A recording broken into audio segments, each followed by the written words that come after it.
So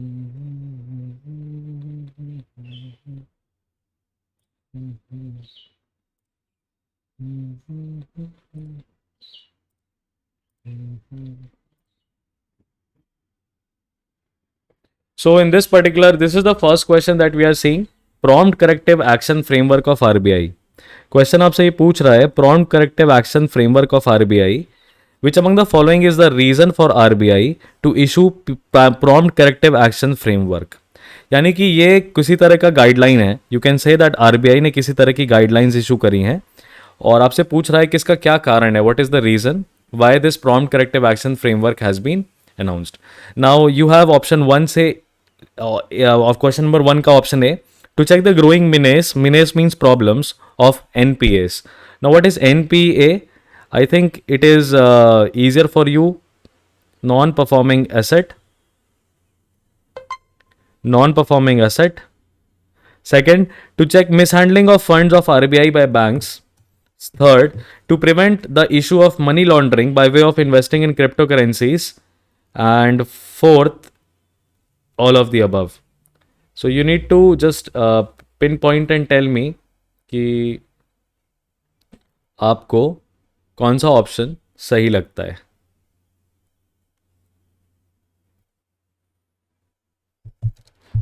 So I think everybody, you will be writing down answers on everybody so that I can see it from my mobile phone, right?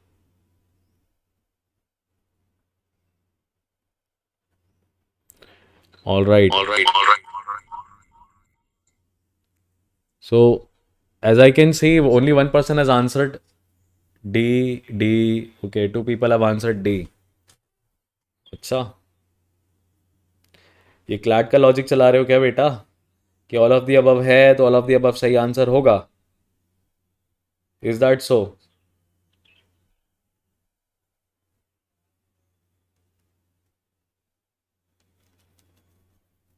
हम्म.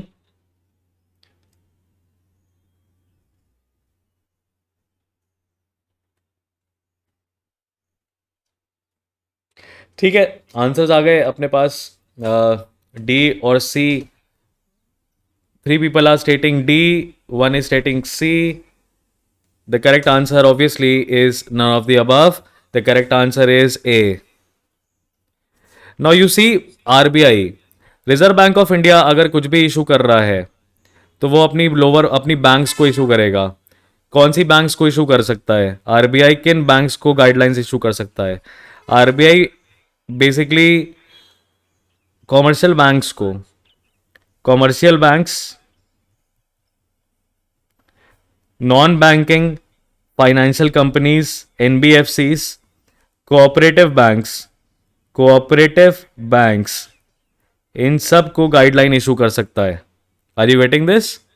सो ये जो RBI ने guidelines issue करी हैं वो in banking sector के साथ एक बहुत बड़ा प्रॉब्लम है नॉन रिकवरी ऑफ लोन्स का. नॉन रिकवरी ऑफ लोन्स का एक बहुत बड़ा कारण ये है कि ये जो बैंक्स, कॉमर्शियल बैंक्स हैं, they do not check before providing the loan, they do not check the risk that are involved in those loans or the financial health of the person. So most of these companies that they have lended to have become bankrupt over a period of time. And for the very same reason, आज के the Hindu में एक article भी आया है जिसको आप read करेंगे, insolvency and bankruptcy code. Insolvency and bankruptcy code. I don't know आपको कोचिंग में बोला जाता है कि नहीं बोला जाता है कि एडिटोरियल पढ़ना चाहिए, but editorial reading is by far the only thing that can help you in your CLAT examination with regards to newspapers. So insolvency and bankruptcy code जो है ना, वो बेसिकली एक तरह का लॉ बनाया था 2016 में. और इंसॉल्वेंसी और बैंक्रप्सी कोड के अंदर क्या किया गया था, ऐसी कंपनीज जो कि लॉस में चली जा रही हैं, उनके पास दो ऑप्शंस हैं. या तो वो अपने लॉस को रिजॉल्व कर लें, रिजोल्यूशन आ जाए उनके बीच में, उनके लॉस में, या उस कंपनी को हम वाइंड अप कर दें, इंसॉल्वेंट डिक्लेयर कर दें और हम कह दें इस कंपनी का लिक्विडेशन स्टार्ट किया जाए, यानी इसके पास अब जो भी एसेट्स हैं वो बेचा जाए. ठीक है, तो ये दो चीज़ें हैं जो कि आप अक्सर सुनोगे, देखोगे। आपको reserve bank of India non performing assets इनके कंपैरिजन में हमेशा आपको सुनने में आएंगी। तो आपको ध्यान रखना है हमेशा कि ये ज़रूरी है आपके लिए। तो आपको पता होना चाहिए इसका क्या पर्पज़ है। जस्ट अ मिनट, यहाँ पे कुछ प्रॉब्लम हो रहा है तुम लोग को। ऐसा क्यों दिख रहा है? Just a minute, just a minute, just a minute.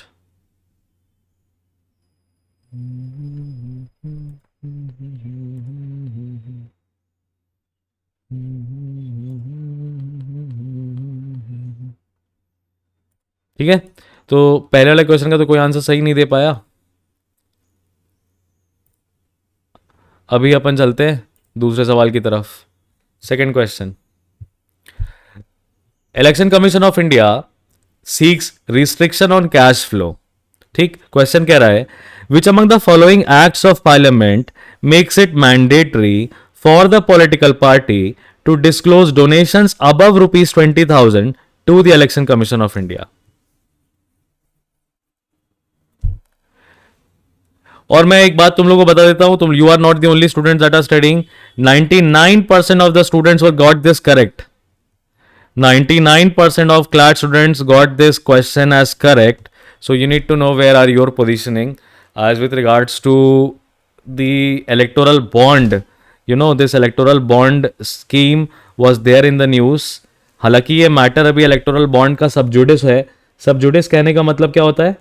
Sub judice कहने का मतलब होता है कि अंडर कंसिडरेशन ऑफ लॉ है, under consideration of supreme court है, आप कह सकते हो under consideration of supreme court है। तो इस पर क्वेश्चंस आने के चांसेस कम है, बट आपसे कह रहा है कि ऐसा कौन सा कानून है जो कि रिस्ट्रिक्शंस लगाता है, एक तरह का पॉलिटिकल पार्टी को मैंडेटरी ऑब्लिगेशन लगा रहा है पॉलिटिकल पार्टी पे,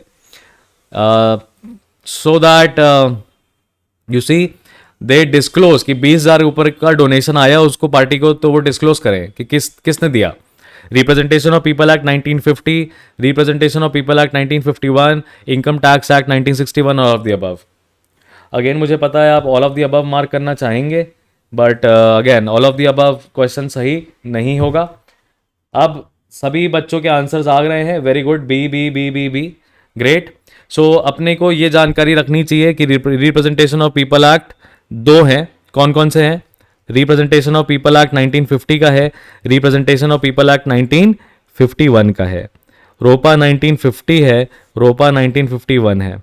जिन्होंने गैस वर्क लगाया था वो इसका सोल्यूशन समझ लें, दोनों में डिफरेंस क्या है, और जिनको पता था वो अपना रिवाइज कर लें। देखो, इनकम टैक्स एक्ट तो नहीं हो सकता था, इनकम टैक्स एक्ट में किसी को कंफ्यूजन है तो नहीं होना चाहिए, because election commission of India की बात कर रहे हैं और इलेक्शन कमीशन ऑफ इंडिया का कोई भी पावर इनकम टैक्स एक्ट पे नहीं है। जब इनकम टैक्स एक्ट नहीं है तो आपने ऑप्शन डी एलिमिनेट कर दिया। रिप्रेजेंटेशन ऑफ पीपल एक्ट 1950 की बात करें और 1951 की बात करें, दोनों के बेसिकली हमें पर्पस पता होने चाहिए। तो रिप्रेजेंटेशन ऑफ पीपल 1950 का जो पहला एक्ट आया था वो वोटर से कनेक्टेड है। आप कह सकते हो वोटर्स, वोटर लिस्ट, जिसको हम इलेक्टोरल रोल के नाम से भी जानते हैं, इलेक्टोरल रोल, ठीक है, इलेक्टोरल रोल। या आप दूसरा एक और कह सकते हो delimitation of constituencies, delimitation of constituencies, यानी चुनाव प्रक्रिया शुरू करने के पहले जो फ्रेंचाइज है और कहां से व्यक्ति खड़े होंगे, ये सारी चीजें रिप्रेजेंटेशन ऑफ पीपल एक्ट 1950 में दी गई हैं। ठीक है, 1950 में दी गई हैं। इसी में आपको ये बताएगा conditions for non registration of voters, condition for non registration of voters. आप कह सकते हो रिप्रेजेंटेशन ऑफ पीपल एक्ट 1950 में ही राइट टू वोट एनश्राइंड है, और क्योंकि ये right to vote representation of people act 1950 से आता है, इसीलिए राइट टू वोट को हम सिंपली एक राइट कहते हैं, that it's a statutory right, sorry it's a statutory right. Right to vote को बहुत सारी जगह पे आप पढ़ोगे, अगर आप गूगल से पढ़ाई करते हो तो आपको गूगल में बहुत सारी चीज़ें गलत रहती हैं, ज़रूरी नहीं है कि वो सही रहें, क्योंकि भाई ऐसे आपके सीएल मंथन में भी बहुत सारे फैक्ट्स ऊपर नीचे रहते हैं। उसका एक कारण है कि वो सब्जेक्ट एक्सपर्ट्स नहीं बना रहे, वो कंटेंट राइटर्स बना रहे हैं। तो आपको देखने को मिलेगा राइट टू वोट को बहुत जगह पे कॉन्स्टिट्यूशनल राइट डिक्लेयर किया रहेगा, बहुत जगह पे ये फंडामेंटल राइट बोला रहेगा। लेकिन ये एक्चुअली में स्टैट्यूटरी राइट है, have no doubts about this. Supreme court ने स्टैब्लिश किया है कि that it is a statutory right emanating from 1950 का act. Now why the problem is there कि ये कॉन्स्टिट्यूशनल राइट है कि ये फंडामेंटल राइट है, तो ये डिबेट इसलिए आती है क्योंकि आर्टिकल 326 है कॉन्स्टिट्यूशन ऑफ इंडिया का, आर्टिकल 326 है जो कि यूनिवर्सल एडल्ट फ्रेंचाइज गारंटी करता है। क्या गारंटी करता है? Universal adult franchise. पर ये किसी तरह का अधिकार नहीं देता है, ये प्रक्रिया बताता है कि अगर आपके पास वोटर्स होंगे तो जितने भी लोग 18 प्लस हैं वो वोट करेंगे, लेकिन वो जो वोट करेंगे उनमें कुछ कंडीशंस होंगी जो फुलफिल होनी चाहिए। वो conditions representation of people act 1950 में ही दी हुई हैं। ठीक है, यानी कि 1950 वो अधिकार देता है आपको कि आपका नाम वोटर लिस्ट में आएगा कि नहीं आएगा। तो आपका नाम जैसे ही वोटर लिस्ट में आया तभी कहेंगे आपका राइट टू वोट एक्सरसाइजेबल है या रिकॉग्नाइजेबल है। ऑलराइट, दूसरा कंफ्यूज, तो यहां से आर्टिकल 326 की वजह से इसको कह दिया जाता है कि ये कॉन्स्टिट्यूशनल राइट है, जबकि ये किसी भी तरह का अधिकार नहीं है। 326 ये एक प्रोसीजरल मैंडेट है, एक प्रोसीजरल मैंडेट है कि भाई आपके यहां पे अगर वोटर लिस्ट प्रिपेयर होगी तो 18 प्लस का कोई भी व्यक्ति है तो आप उसको वोट कराने की वो देंगे, राइट देंगे। लेकिन प्रिजनर्स के पास तो राइट नहीं होता, प्रिजनर्स के पास राइट नहीं होता। अगर ये फंडामेंटल राइट है तो ये फिर प्रिजनर्स के पास नहीं है, क्या होना चाहिए था।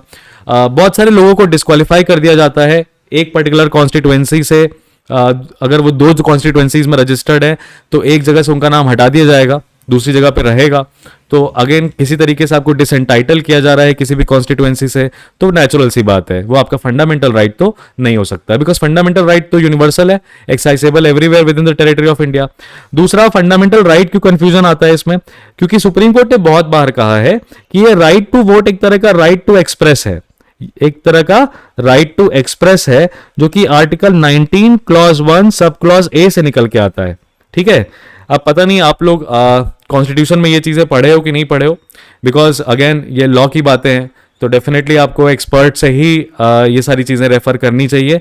और यस, डेफिनेटली लॉ पढ़ाना is not something like a child's play, जिसको भी आप पढ़ के तो कोई भी पढ़ा सकता है, बट देन ये इंट्रिकेसीज ऑफ लॉ है जो कि जजमेंट से निकल के आती है। ठीक है, तो आप ये याद रखिएगा कि सुप्रीम कोर्ट ने कहा है कि एक तरह का एक्सप्रेशन है, it's a expression when you won't, but just because it is a part of article 19(1)(a does not make it a mandate under 19(1)(a), right? 19(1)(a is freedom of expression, thought, belief, faith and worship, इस तरह की चीजें हैं वहां पे। तो उसमें right to vote एक तरह का एक्सप्रेशन माना जाता है, लेकिन किसी भी तरीके से ये दोनों चीजें राइट टू वोट को ना तो कॉन्स्टिट्यूशनल स्टेटस देती हैं ना ही उसको फंडामेंटल राइट का स्टेटस देती हैं। आप मार्क कर लीजिएगा, ये हमेशा एक स्टैट्यूटरी राइट है। फिर रिप्रेजेंटेशन ऑफ पीपल एक्ट 1951 की बात करें तो ये सिंपली रिलेटेड है कंडक्ट ऑफ इलेक्शन से। किससे रिलेटेड है? कंडक्ट ऑफ इलेक्शन से। यानी कि जिसको आप कहते हो, जब चुनाव चलता है तो जिसको हम कहते हैं आचार संहिता लागू हो गई। आचार संहिता क्या होता है? Model code of conduct, model code of conduct. एक पॉलिटिकल पार्टी किस तरह से कैंपेन कर सकती है, अपने कैंपेन में क्या बातें कह सकती है, क्या नहीं कह सकती है, वो सारी चीजें हैं। ठीक है, इलेक्शन कैंपेन से रिलेटेड है, इलेक्शन कैंपेन से रिलेटेड है। It is also related to recognition of political parties, recognition of political parties, ये भी 1951 से निकल के आता है। डिस्क्वालिफिकेशन ऑफ मेंबर्स की अगर हम बात करें, मेंबर्स को डिस्क्वालीफाई किया जाएगा, तो डिस्क्वालिफिकेशन ऑफ मेंबर्स भी आपका 1951 में दिया हुआ है। ये आपका रिप्रेजेंटेशन ऑफ पीपल एक्ट 1951 इसलिए इंपॉर्टेंट होता है। तो चुनाव के पहले की कोई भी प्रक्रिया है 1950, चुनाव के बाद या चुनाव के दौरान की कोई भी प्रक्रिया है वो 1951 में है। तो यहां से अगर आप इस क्वेश्चन को देखेंगे तो आप सीधे आंसर करेंगे कि ये चुनाव में, क्योंकि कैंपेन की बात है, पॉलिटिकल पार्टी की फंडिंग की बात है, इसलिए करेक्ट आंसर इसका बी होगा। अगला सवाल, पीएम डिवाइन स्कीम, क्या कह रहे हो?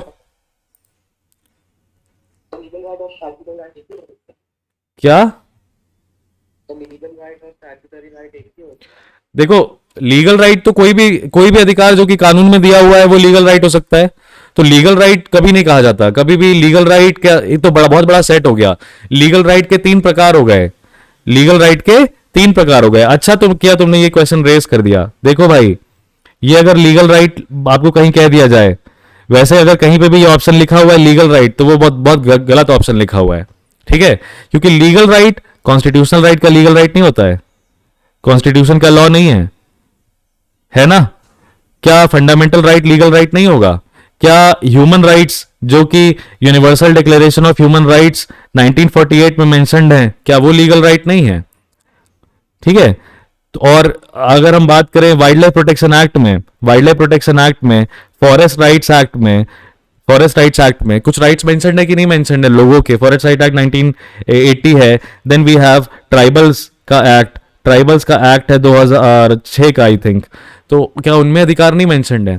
इसी तरीके से आप अगर रिप्रेजेंटेशन ऑफ पीपल एक्ट के अंदर कोई राइट आ रहा है तो वो क्या आपका नहीं हो जाएगा लीगल राइट?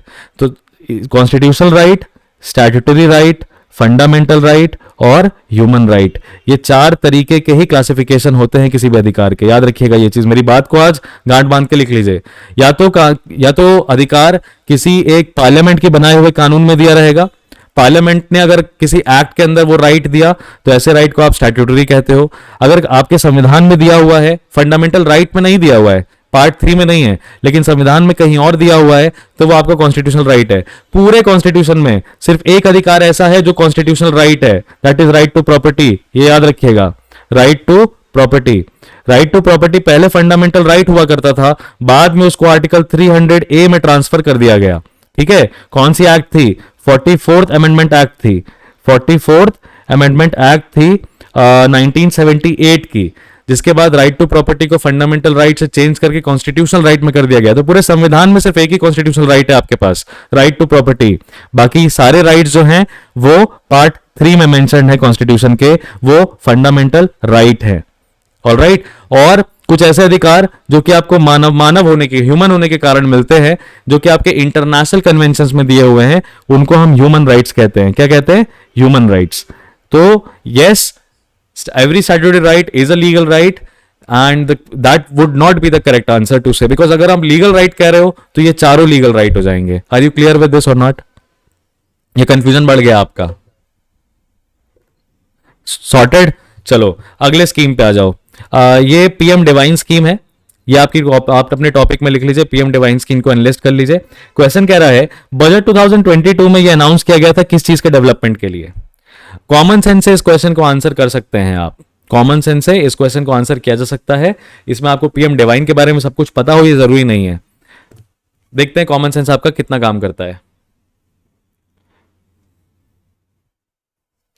ठीक है, जसकीरा, स्नेहा, निमिषा, देवांश रेगुलर रेगुलर बच्चे जिनके आंसर्स आते हैं। इसके अलावा कोई है? सबने कहा है सी, कार्तिकेय भी कह रहा है सी। ओके, कॉमन सेंस से क्या आंसर किया आपने, कैसे आंसर किया आपने, बाकी बच्चे सुन लें। बड़ा सिंपल सा था ये question. Everything is there in its full form. Yes, full form में छुपा हुआ है उसका आंसर। अब ये ऑप्शंस को हम जरा एलिमिनेट करने पे पहले देखते हैं कैसे एलिमिनेट किया जा सकता है। देखो, होली श्राइन्स की बात कर रहा है, ये क्या बात कर रहा है? होली श्राइन्स, जो कि archaeological survey of India protect कर रहा है। होली श्राइन्स है या डिवाइन है? स्पेलिंग मिस्टेक है। अगर डिवाइन होता तो सही होता, लेकिन डिवाइन है तो हम ऑप्शन ए को ऐसे कहते हैं कि थोड़ा मोड़ा ज्ञान लगा के ऑप्शन ए एलिमिनेट कर दिया हमने कि यार होली श्राइन तो नहीं लग रहा है। दूसरा, होली श्राइन्स के लिए अगर कोई भी स्कीम अभी तक आई है ना, तो वो एक स्कीम आई है। क्या आई है? प्रसाद स्कीम, प्रसाद स्कीम आई है। और दूसरी कौन सी स्कीम आई है? स्वदेश दर्शन, स्वदेश दर्शन।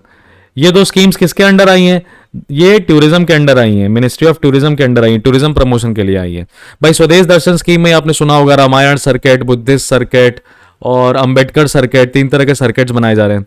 प्रसाद स्कीम है for rejuvenation of this particular Holi shrines.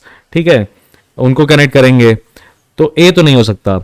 अब बात कर रहा है ट्राइबल एरियाज की, नॉर्थ ईस्टर्न रीजन्स की और यूटीज की, जहां पे ट्राइबल ग्रुप्स हैं। तो पहले तो आप मेरे को चलो कुछ बेसिक फंडामेंटल देखते हैं आपके कॉन्स्टिट्यूशन का क्या क्लियर है क्या नहीं है। कॉन्स्टिट्यूशन ऑफ इंडिया में, कॉन्स्टिट्यूशन ऑफ इंडिया में tribal areas, tribal areas protected under which schedule?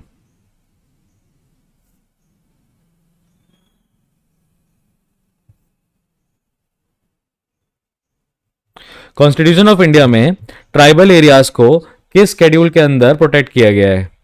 देखो ये तो आपने आंसर कर दिया, मैं इसका करेक्ट आंसर बता देता हूँ। पीएम डिवाइन का जो आखिरी है ना, नॉर्थ ईस्टर्न एनी, वो नॉर्थ ईस्टर्न रीजन के लिए है। किसके लिए है? नॉर्थ ईस्टर्न रीजन के लिए है। तो करेक्ट आंसर तो सी है इस क्वेश्चन का। PM DevINE is development pertaining to the needs of the north eastern region. लेकिन अब आपको बाकी क्वेश्चंस, बाकी ऑप्शंस बी और डी एलिमिनेट करने के लिए ना आपके पास थोड़ा सा स्टैटिक नॉलेज होना चाहिए, तो वो मैं चेक कर रहा हूं। Tribal areas are protected under which schedule of the Indian constitution? चलो यही बता दो। एक क्वेश्चन तो ये हो गया। दूसरा क्वेश्चन है, ओरिजिनल कॉन्स्टिट्यूशन में, original constitution had how many schedules? आप ये सोच रहे होगे यार सर तो आते से ही टेस्ट ले रहे हैं, पढ़ाया वढ़ाया कुछ नहीं, पूछ रहे हैं कितना आता है, तो मैं क्या करूं बताओ? हफ्ते में 2 घंटे की क्लास में मैं क्या कर सकता हूं? आपसे आपका कितना प्रिपरेशन है वही चेक कर सकता हूं और गैप्स कवर कर सकता हूं। ओरिजिनल कॉन्स्टिट्यूशन में 8 शेड्यूल्स है, वेरी गुड, 8 शेड्यूल्स है। फिर न्यू, नाउ करंट कॉन्स्टिट्यूशन में currently how many schedules are there?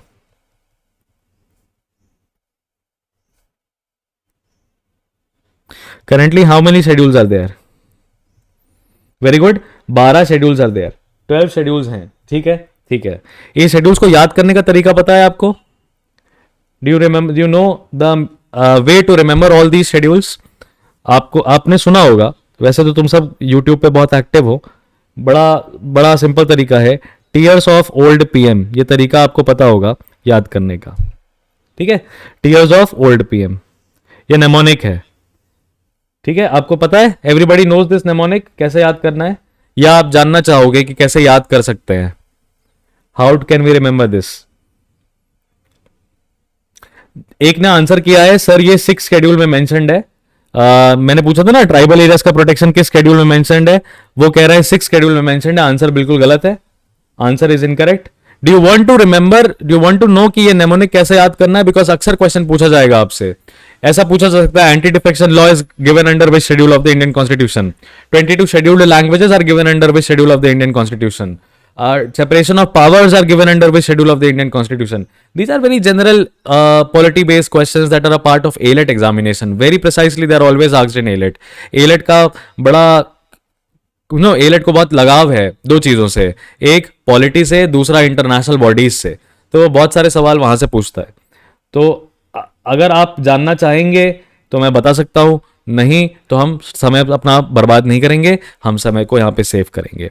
आपके कॉन्स्टिट्यूशन ऑफ इंडिया में ट्राइबल एरियाज से रिलेटेड 2 ही शेड्यूल हैं, एक 5th शेड्यूल है, दूसरा 6th शेड्यूल है। 5th शेड्यूल में ट्राइबल रीजन्स की बात की जाती है, ट्राइबल रीजन्स के लिए स्पेशल प्रोविजन बनाया जाएगा, ये 5th शेड्यूल में बात किया जाता है। 6th शेड्यूल में, 6th शेड्यूल में कुछ ट्राइबल रीजन्स हैं, ट्राइबल रीजन्स हैं जिनको अदर रीजन्स कहा जाता है, अदर रीजन्स कहा जाता है, other reasons of north east. North east के 4 स्टेट्स हैं जो कि 6th शेड्यूल में हैं। ठीक है, उसका तरीका है ऐसे याद करने का, AMTM। ठीक है, AMTM तरीका, ये 4 स्टेट्स हैं। 4 स्टेट्स कौन से हो गए? आसाम, मेघालय, त्रिपुरा, मिजोरम। ये 4 स्टेट्स हो गए ट्राइबल रीजन के जो कि 6th शेड्यूल के अंडर प्रोटेक्टेड है। जस्ट अ मिनट, यस, हाँ जी।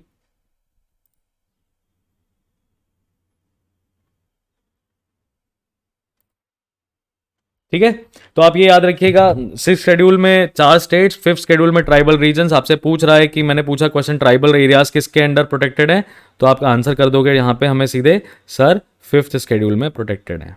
अब बात कर ही रहे हैं तो आपको, हेलो कौन?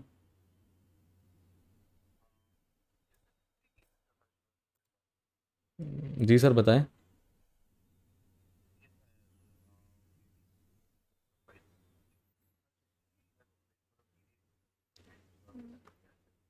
No, no, not yet, sir. Actually, can I call you back? I'm in just in the middle of class, so I'll complete it and I'll call you back. Sure. All right. So let us discuss this fundamental thing also. ज़्यादा समय नहीं लगेगा इसको करने में. TEARSOFOLDPM, ये आपके constitution के 12 शेड्यूल हो गए. अब पहला टी से है, तो T is related to territories of India. Territories of India, ये आपका क्या हो गया, शेड्यूल 1 हो गया. E is related to emoluments and salaries. भाई प्रेसिडेंट की सैलरी को, प्रेसिडेंट के पैसे को सैलरी नहीं कहते, emoluments and salaries. Emoluments and salary is in schedule 2. ठीक है. A is for affirmations and oath. Affirmations and oaths, ये क्या हो गया आपका, शेड्यूल 3 हो गया. ठीक. R is related to Rajya Sabha seat allocation. Rajya Sabha seat allocation, कितने स्टेट्स को राज्यसभा में कितनी सीट्स मिलेंगी, ये आपका 4th शेड्यूल में दिया हुआ है. S is for scheduled areas. S is for scheduled areas, वही मैंने जैसा आपको बताया 5th शेड्यूल हो गया. O is for other areas. O is for other areas of north eastern region, जिसमें आपको पता है AMTM ये कीवर्ड है, ये 6th शेड्यूल हो गया. ठीक है. F is for related to federation. F is for related to federation, यानी 3 लिस्ट की बात करता है. यूनियन लिस्ट की बात करता है जिसमें 100 सब्जेक्ट्स हैं. स्टेट लिस्ट की बात करता है जिसमें अराउंड 56 सब्जेक्ट्स हैं. और कॉन्करेंट लिस्ट की बात करता है जिसमें 61 सब्जेक्ट्स हैं. यह आपका 7th शेड्यूल के अंदर आ जाता है. ठीक है. अब OLDPM की बात करते हैं. ओ बेसिकली आपको याद करने का तरीका बताया जाता है ऑफिशियल लैंग्वेजेस का, बट ऑफिशियल लैंग्वेज के लिए कॉन्स्टिट्यूशन में दूसरा आर्टिकल है. ये हमारी ऑफिशियल लैंग्वेजेस नहीं है, ये हमारी शेड्यूल्ड लैंग्वेजेस हैं. क्या कैसी लैंग्वेजेस हैं, शेड्यूल्ड लैंग्वेजेस हैं. और total scheduled languages Indian constitution में 22 हैं. 22 शेड्यूल्ड लैंग्वेजेस हैं. ठीक. आपका जो आपने सुना होगा जो CUET हो रहा है, CUET हो रहा है, इसमें 13 भाषाएं हैं, 8 भाषाएं हैं. वो यही ओल्ड, ये जो आपकी जो शेड्यूल्ड लैंग्वेजेस हैं उन्हीं को वो इंक्लूड करता है. ठीक है. अब एक अनसर्टेन टेरिटरी है जो कि हम आपको बता दें, ये लैंड एक्विजिशन से रिलेटेड है, या आप कह सकते हो L is related to land laws. L is related to land laws, ये आपका हो गया कौन सा शेड्यूल, 9th शेड्यूल हो गया. ठीक. अरे यार, ये 9th शेड्यूल हो गया. एंड इस लैंड एक्विजिशन लॉज को basically first amendment act, constitution का जो सबसे पहला अमेंडमेंट हुआ था, फर्स्ट अमेंडमेंट एक्ट, उसके बाद जोड़ा गया था, ये 1950 का.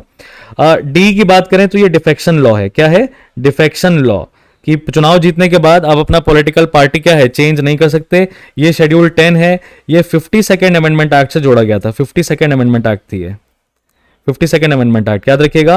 P is for panchayat. P is for panchayat, जो कि आपके 11th शेड्यूल में है. ये 73rd अमेंडमेंट एक्ट के बाद जोड़ा गया, 73rd अमेंडमेंट एक्ट से जोड़ा गया. और एम इज फॉर म्युनिसिपैलिटी. ठीक है. ये कौन सा शेड्यूल हो गया डियर, ये 12th शेड्यूल हो गया, जिसको 74th अमेंडमेंट एक्ट से जोड़ा गया. 74th अमेंडमेंट एक्ट से जोड़ा गया. अब इनके ईयर्स 52nd, 73rd और 74th का ईयर आप देख लेना. पर आप याद रखिएगा, ये जो 4 शेड्यूल हैं ये कॉन्स्टिट्यूशनल अमेंडमेंट एक्ट से जोड़े गए हैं. वेयर ऑफिशियल लैंग्वेजेस में अगर हम बात करें तो रीसेंट लैंग्वेजेस, जो रीसेंट लैंग्वेजेस हैं वो कौन सी जोड़ी गई हैं, तो रीसेंट लैंग्वेजेस जैसे कि संथली, मैथिली और उड़िया, ये 3 भाषाएं हैं जो कि रिसेंटली अभी कॉन्स्टिट्यूशन में जोड़ी गई हैं. तो आपको उतना डिटेल में जाने का जरूरत नहीं है, क्योंकि वो कॉन्स्टिट्यूशन के भी, लॉ के भी में भी ये सवाल इतने डिटेल नहीं पूछे जाते हैं. लेकिन हाँ, ये 12 शेड्यूल्स किस तरीके से याद करने हैं ये आपको याद होना चाहिए. कि सबसे पहले शेड्यूल में बता दिया भारत की टेरिटरी क्या है, दूसरे में बता दिया कॉन्स्टिट्यूशनल बॉडीज जो हैं उनकी सैलरी क्या है, फिर वो किस तरीके से उनको ओथ दिलाया जाएगा, I in the name of the constitution of India declare this. Then R is for allocation of Rajya Sabha, S scheduled area, O is for other areas, F is for federation, O is for official languages, L is for land acquisition, D defection, P panchayat, M municipality. So that is your tiers of old PM. Are we clear with this? Are we clear with this? अब PM divine scheme हमें detail में पढ़ने की जरूरत नहीं है कि 60:40 का बजटिंग है, कैसा बजटिंग है, क्या है, ये सब इतना हमें समय देने की जरूरत नहीं है, ठीक है। हमें बस इतना जानना है पीएम डिवाइन स्कीम क्या है भाई, नॉर्थ ईस्टर्न रीजन के डेवलपमेंट के लिए है। चलो आगे बढ़ते हैं अगले सवाल पे। Parvatmala scheme, the budget of 2022 had a scheme named as national ropeways development programme, national ropeways development programme, which among the following state is not a part within the programme. इनमें से कौन सा राज्य है जो कि इसका पार्ट नहीं है, पर्वतमाला का पार्ट नहीं है? आसाम, राजस्थान, हिमाचल प्रदेश और उत्तराखंड। नाउ पर्वतमाला में एक चीज आप याद रखिएगा, पर्वतों की माला, पर्वतों को माला से कनेक्ट कर रहे हैं। ऐसा स्टेट जहां पे माउंटेन्स नहीं है वही आंसर होगा। ऐसा कौन सा स्टेट है इनमें जहां पे माउंटेन्स नहीं है? अच्छा, विनय प्रताप कह रहा है सर बी, राजस्थान में पहाड़ नहीं है। राजस्थान में बेटा दुनिया के ओल्डेस्ट लैंड फॉर्म्स हैं जिनका नाम है Aravallis. They are world's oldest you can say land feature,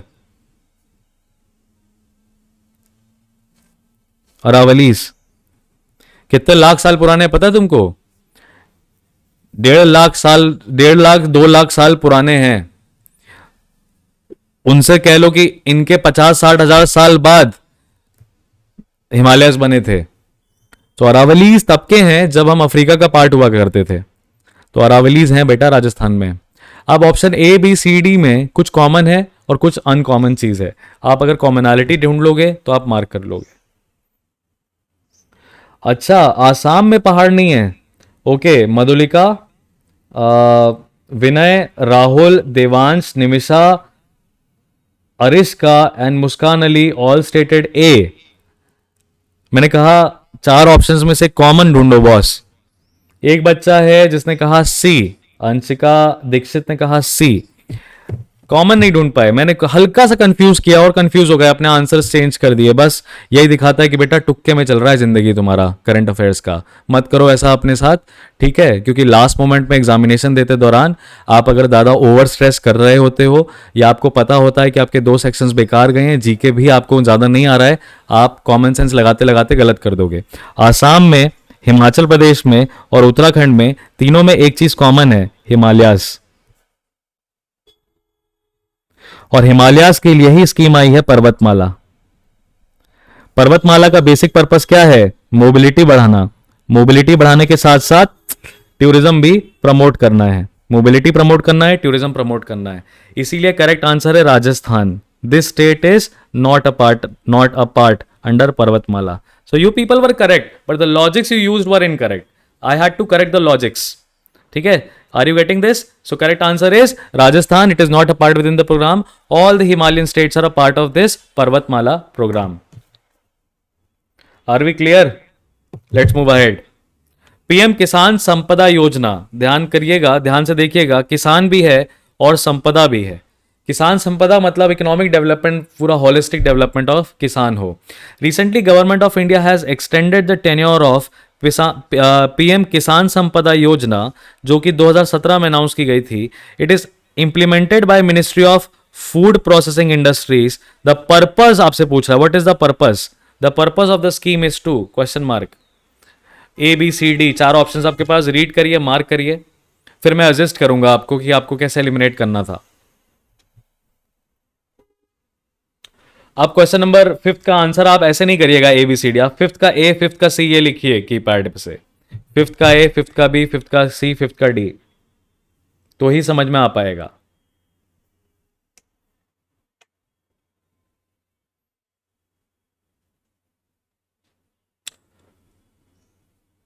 alright, I think option A तो कोई नहीं मार्क करेगा. ऑप्शन ए नहीं मार्क कर सकते आप. क्यों नहीं मार्क कर सकते वो मैं हाईलाइट कर रहा हूं. Special remunerative prices on cash crops, इन्हीं स्पेशल रेम्यूनरेटिव प्राइस को हम क्या कहते हैं डियर? एमएसपी कहते हैं, मिनिमम सपोर्ट प्राइस कहते हैं, जो कि cabinet committee on economic affairs CCEA, ठीक है, और कह लीजिए cabinet committee on agriculture practices, ये डिटरमाइन करते हैं. Cabinet committee on economic affairs and cabinet committee on agriculture practices दोनों डिफाइन करते हैं एमएसपी कितना दिया जाएगा. आपको पता है हम 23 क्रॉप्स के लिए एमएसपी देते हैं, 23 क्रॉप्स के लिए एमएसपी दिया जाता है. ये फूड कॉरपोरेशन ऑफ इंडिया पे करती है, और पब्लिक डिस्ट्रीब्यूशन सिस्टम यानी कि राशन कार्ड के लिए एमएसपी दिया जाता है। राशन कार्ड के लिए जो नहीं राशन कार्ड में देते हैं ना, 1 किलो चावल, चावल का रेट 3 रुपये प्रति किलो, और हर पर्सन को 5 किलो चावल एंटाइटल्ड है राशन कार्ड के अंदर। तो जो चावल है वो राशन कार्ड के अंदर दिया जा रहा है, सरकार दे रही है। तो सरकार ने चावल कहाँ स्टोर कर रखा है? फूड कॉरपोरेशन ऑफ इंडिया के पास स्टोर कर रखा है। तो इसका मतलब वेयर हाउस किसका है? फूड कॉरपोरेशन ऑफ इंडिया का है। तो एमएसपी जो गारंटी दिया जाता है कि आपकी जो लागत है उसके 1.5 गुना दाम में सरकार आपसे खरीद लेगी, वो कौन खरीदता है? फूड कॉरपोरेशन ऑफ इंडिया खरीदती है। क्या करने के लिए? अपने पास स्टॉक पाइल करने के लिए, अपने पास रखने के लिए, ताकि सस्ते रेट में गरीबों को दिया जा सके, जिसको हम कहते हैं राशन कार्ड या पब्लिक डिस्ट्रीब्यूशन सिस्टम। तो ए तो आप मार्क नहीं कर सकते, क्योंकि देखो मैंने आपको इतना सब कुछ बता दिया कि food corporation of India involve है, ये सब है, स्पेशल रेम्यूनरेटिव प्राइसेस डिसाइड करता है। मिनिस्ट्री ऑफ फूड प्रोसेसिंग इसका पार्ट नहीं हो सकता है, राइट? आगे देखिए। Hello, yes, right right, yes ma'am. Hmm.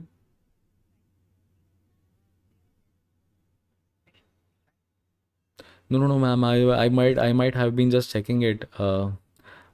So there is a written test that I had to go through. All right, ma'am. Can I save your number and call you back like after 6, because right now I'm taking a class, and I'll be calling you back once it is done.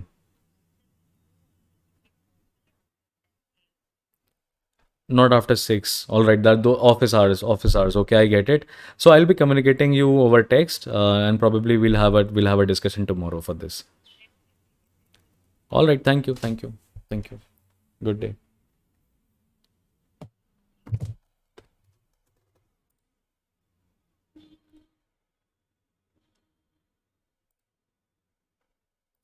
Hmm. So did we reach to the correct answer? All right. So most of you are confused between C and B. भाई common sense बोला था, मुझे लगता है सी, option C mark करने वालों ने इस चीज को पकड़ लिया है। C is the correct answer. Obvious सी बात है, फूड प्रोसेसिंग इंडस्ट्रीज दिखाई दे रहा है, फूड प्रोसेसिंग इंडस्ट्रीज मिनिस्ट्री दिखाई दे रही है। तो provide efficient cold supply chain facilities, याद रखिएगा, कोल्ड सप्लाई चेन फैसिलिटीज देनी है किसानों को, ताकि ग्रोथ बूस्ट हो सके फूड प्रोसेसिंग इंडस्ट्रीज की। यही है किसान संपदा योजना का purpose. Easy credit facility, credit देखिए, क्रेडिट सिर्फ फाइनेंस मिनिस्ट्री दे सकती है और कोई नहीं दे सकता है, इसीलिए बी एलिमिनेट हो जाएगा। Efficient input cost to the farmers for mitigating stubble burning, stubble burning का जो इशू है वो मिनिस्ट्री ऑफ एनवायरनमेंट का है। किसका है? मिनिस्ट्री ऑफ एनवायरनमेंट का है। ज़्यादा से ज़्यादा उसमें ministry of agriculture technical support दे सकती है, टेक्निकल सपोर्ट दे सकती है, इसीलिए डी भी नहीं होगा, बी भी नहीं होगा, बचेगा हमारे पास सी। आगे बढ़ते हैं। Electoral bond scheme, electoral bond scheme में आपसे क्वेश्चन पूछ रहा है, which among the following banks, इनमें से कौन सी बैंक है जिसके पास ये पावर है to issue bonds amounting to ₹10,000 to ₹1 crore for funding the political parties under electoral bond scheme announced in 2018। Electoral bond scheme 2018 में लॉन्च की गई है, और कह रहा है कौन सी बैंक है इशू, बैंक जो इशू करती है, bank that issues electoral bond, I am sorry,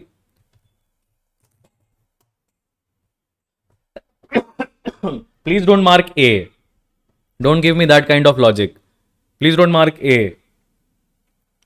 ठीक है?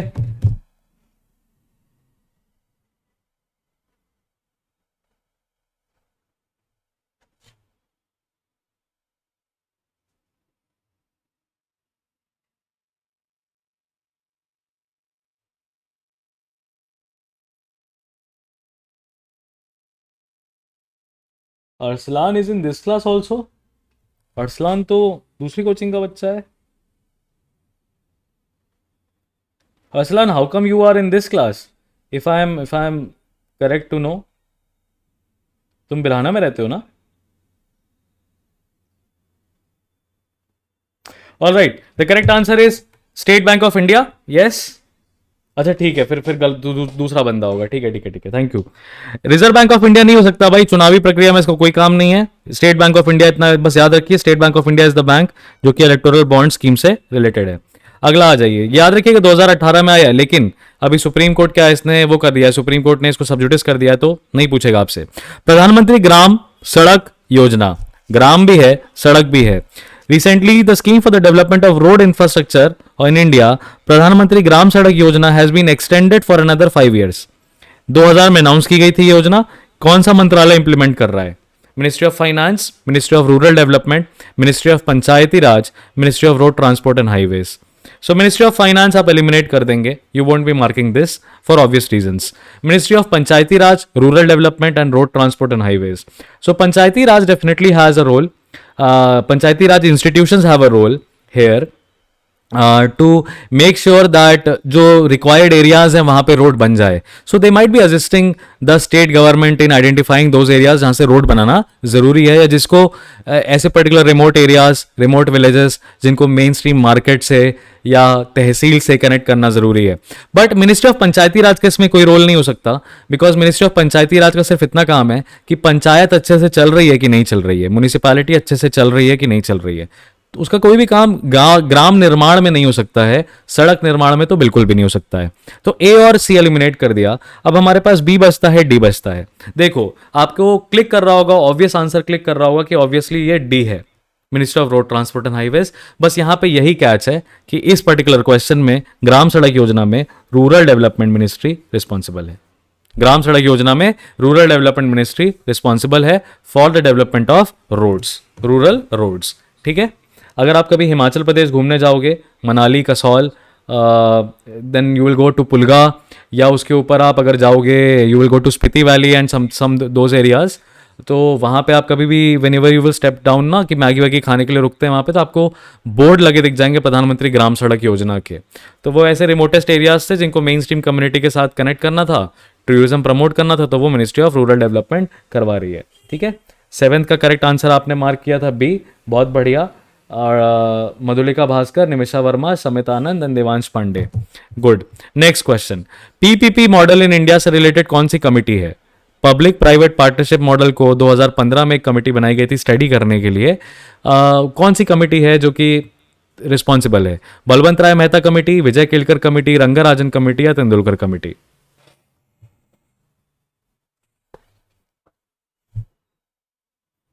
तो इसमें आपको इंपॉर्टेंट कमिटीज लिख लीजिए अपनी कॉपी में आज। इंपॉर्टेंट कमिटीज जो भी फॉर्म की गई हैं, इंपॉर्टेंट कमिटीज, इंपॉर्टेंट कमीशंस अभी तक जो भी फॉर्म किए गए हैं, उसकी आप एक लिस्ट बनाएंगे, इंपॉर्टेंट कमिटीज।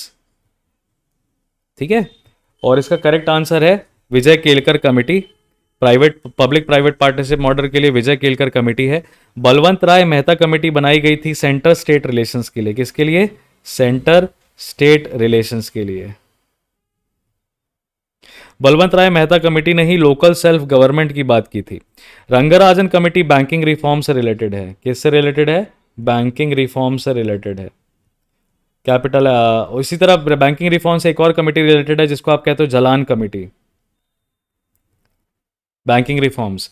और तेंदुलकर कमेटी जो है ये ऑब्वियसली स्पोर्ट्स रिफॉर्म से नहीं रिलेटेड है, ये पॉवर्टी लाइन से रिलेटेड है। ये पॉवर्टी लाइन इन इंडिया से रिलेटेड है तेंदुलकर कमेटी, आप याद रखिएगा। और विजय केलकर कमेटी इकोनॉमिक्स की कमेटी है जिसमें हमने बात किया गया वायबिलिटी कैसी है, viability of public private partnership model in India. Government के साथ कहाँ कहाँ पार्टनरशिप करना है। तो अगर जैसे कि बात करें कि कुछ रेलवेज का नेशनलाइजेशन करना चाहिए कि नहीं करना चाहिए, है ना, और एयरवेज का नेशनलाइजेशन करना चाहिए कि नहीं करना चाहिए, ये सारे सजेशंस विजय केलकर कमेटी ने बताए। विजय केलकर कमेटी ने यह भी बताया अपने को कि किस तरीके से हेल्थ इंफ्रास्ट्रक्चर में सेंटर यानी कि केंद्र सरकार, राज्य सरकार और प्राइवेट हॉस्पिटल्स एक साथ एक यूनिफाइड मिशन के अंडर आके हेल्थ स्टेटस इस कंट्री का अपलिफ्ट कर सकते हैं। जैसा कि आप देख रहे हो आयुष्मान भारत योजना के तहत, आयुष्मान भारत योजना में सिर्फ और सिर्फ सरकारी अस्पताल नहीं बल्कि प्राइवेट अस्पताल भी जोड़े जा रहे हैं। आयुष्मान भारत योजना में 5 लाख तक का ऑपरेशन फ्री करा जाएगा टर्शरी और सेकेंडरी केयर के लिए। तो उसमें प्राइवेट हॉस्पिटल्स में भी वो चीज़ें की जा सकती हैं। Government obviously in private hospitals को सपोर्ट करती है। Vijay Kelkar committee. Question number 9, इनमें से कौन सी बॉडी कॉन्स्टिट्यूशनल है? कौन सी बॉडी कॉन्स्टिट्यूशनल है? National commission for women, national commission for protection of children, national commission for backward classes, national commission for scheduled classes.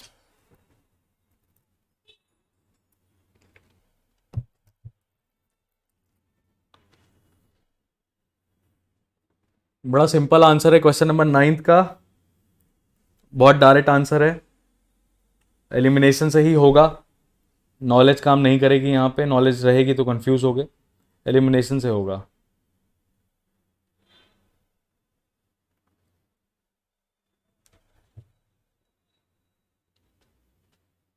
Hmm. Okay, Dushyant कह रहा है डी, निमिषा ए, अरिष्का कह रही है डी, समित कह रहा है बी, विनय कह रहा है सी, अच्छा, कार्तिकेय कह रहा है बी। मजा आया इस क्वेश्चन में, राहुल गांधी का वो डायलॉग, मजा आया। जहां कंफ्यूजन हो बच्चों को, जिंदगी अपनी सफल है, क्योंकि यही वो क्वेश्चंस हैं जहां पे सिखाने में मजा आता है।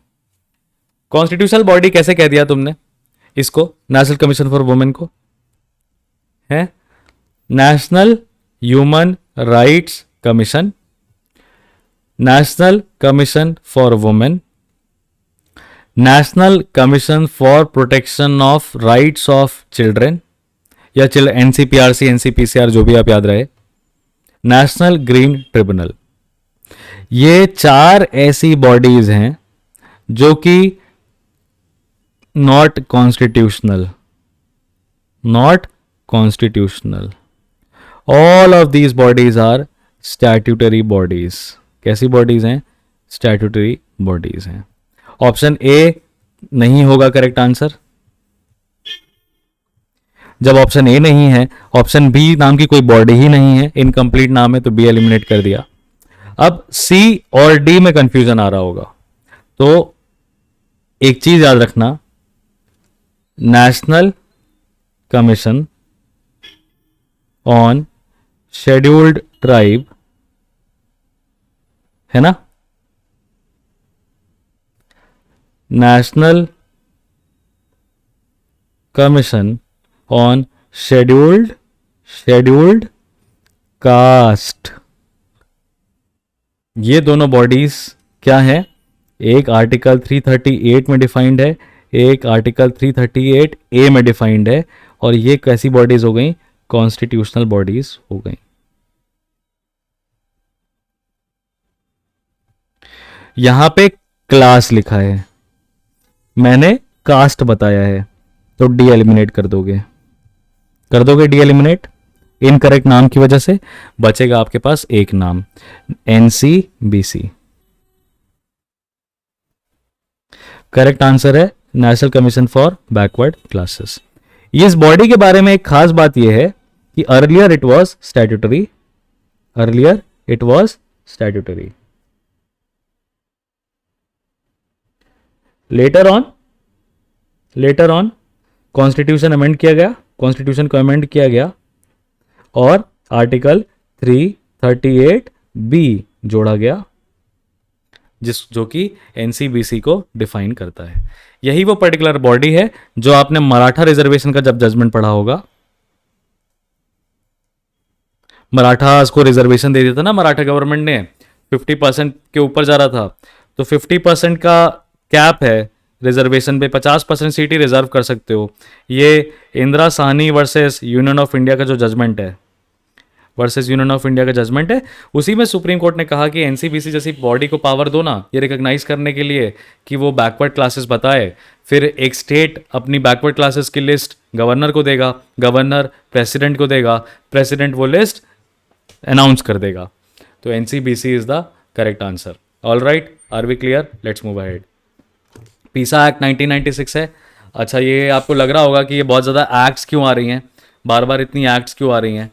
क्लैट का नेचर कुछ ऐसा ही हो गया है कि क्लैट बिल्स नहीं पूछेगा आपसे, कोई भी चीज़ जो कि पार्लियामेंट में पेंडिंग है वो बिल्कुल नहीं पूछने वाला है, कोई भी चीज़ जो सुप्रीम कोर्ट के सामने पेंडिंग है वो भी नहीं पूछने वाला है आपसे, ठीक है। आपको रेलेवेंट लगता होगा बट बिल्कुल नहीं है। सब जुडिस मैटर्स नहीं आ सकते और सब लेजिस्लेटिव मैटर्स भी नहीं आ सकते। ये एक जनरल कन्वेंशन है जो कि हर एग्जामिनेशन फॉलो करता है, हर एग्जामिनेशन। जब यूपीएससी जैसा पेपर फॉलो कर रहा है तो ऑब्वियसली क्लैट क्या ही है। लेकिन जो एक्ट्स पास हो चुकी हैं या जिनके ऊपर अभी रिसेंट में न्यूज़ आ रही है, वैसी एक्ट्स पूछने के चांसेस ज़्यादा रहते हैं। उसी तरीके से पीसा एक्ट 1996 है, राइट हैंड साइड पे आपको दिखाई दे रहा है। द हिंदू का जो आर्टिकल है वो भी आया था इस पे, ये अगस्त 10 2022 का आर्टिकल है। आपसे कह रहा है छत्तीसगढ़ ने पीसा रूल्स को इम्प्लीमेंट कर दिया है। तो panchayat extension to scheduled areas act 1996 was in extended enacted to extend the provisions of panchayat to the scheduled areas. अरे यार क्वेश्चन तो तुमको पता ही है, करेक्ट आंसर क्या है इसका? शेड्यूल 5। बस पीसा एक्ट लिख लो और इसके सेलेंट फीचर्स प्रिपेयर कर लेना। यहां पे मिनिस्ट्री ऑफ पंचायती राज आपको दिखाई दे जाएगी। अगला क्वेश्चन धर्मशाला डिक्लेरेशन के ऊपर। Dharamshala declaration recently adopted by the government of India is related to. ये धर्मशाला डिक्लेरेशन अभी रिसेंटली अडॉप्ट की गई है और किस चीज से रिलेटेड है? अब धर्मशाला है क्या? वो सोसाइटी की बॉडी नहीं है। NCW is not a quasi judicial body, NCW is a statutory body. Only National Green Tribunal is a quasi-judicial body. It is called as a quasi-judicial body because it is a statutory body which has been given some powers equivalent to high courts, and that is why it is called a quasi-judicial. थोड़ी बहुत judicial powers हैं उसके पास. So rest other bodies are not quasi-judicial. ठीक है?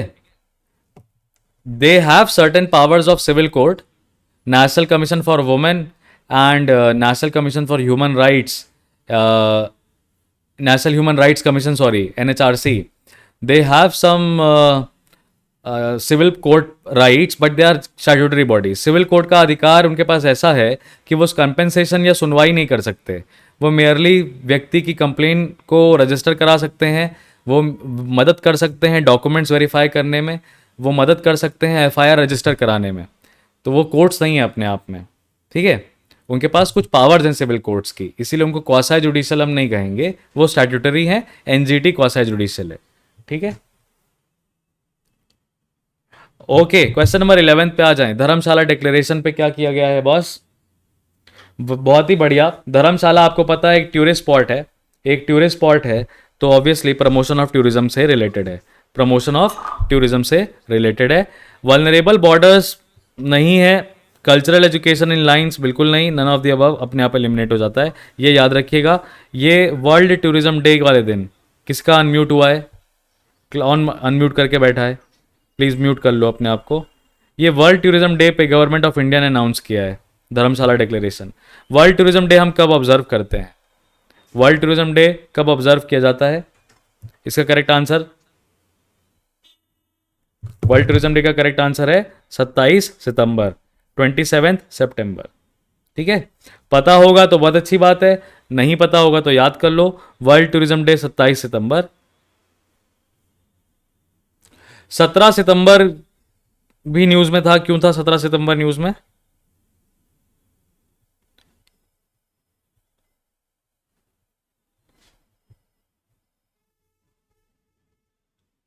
प्रधानमंत्री जी का birthday था और यहां पे स्टार्ट हुआ कौन सा प्रोजेक्ट?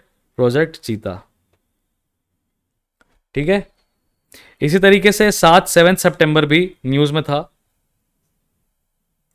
7 सितंबर क्यों न्यूज में था? इस दिवस को इंटरनेशनली मनाया जाता है, international day for clean air and blue skies. World tourism day 27 सितंबर। आगे बढ़ते हैं। ट्रैवल और टूरिज्म डेवलपमेंट इंडेक्स आया है 2022 का। वर्ल्ड इकोनॉमिक फोरम रिलीज करता है इस इंडेक्स को।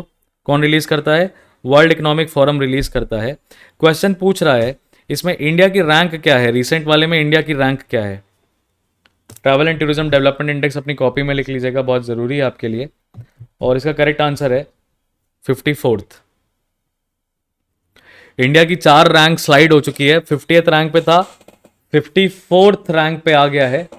और इसी के दौरान एक इंडेक्स और आया था जो कि न्यूज़ में बड़ा बहुचर्चित है, उसका नाम था ग्लोबल इनोवेशन इंडेक्स।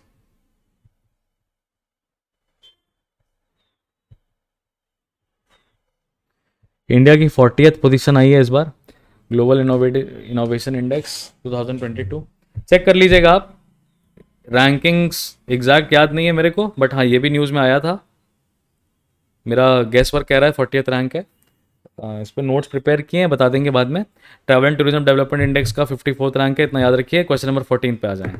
इस तरीके से 35 क्वेश्चन हैं डियर, ठीक है। तो अभी 14 क्वेश्चन आंसर करिए। ये बिग टेक कंपनीज जो हैं they are posing a threat to financial systems. अच्छा चलो एक बात बताओ, English language how many alphabets?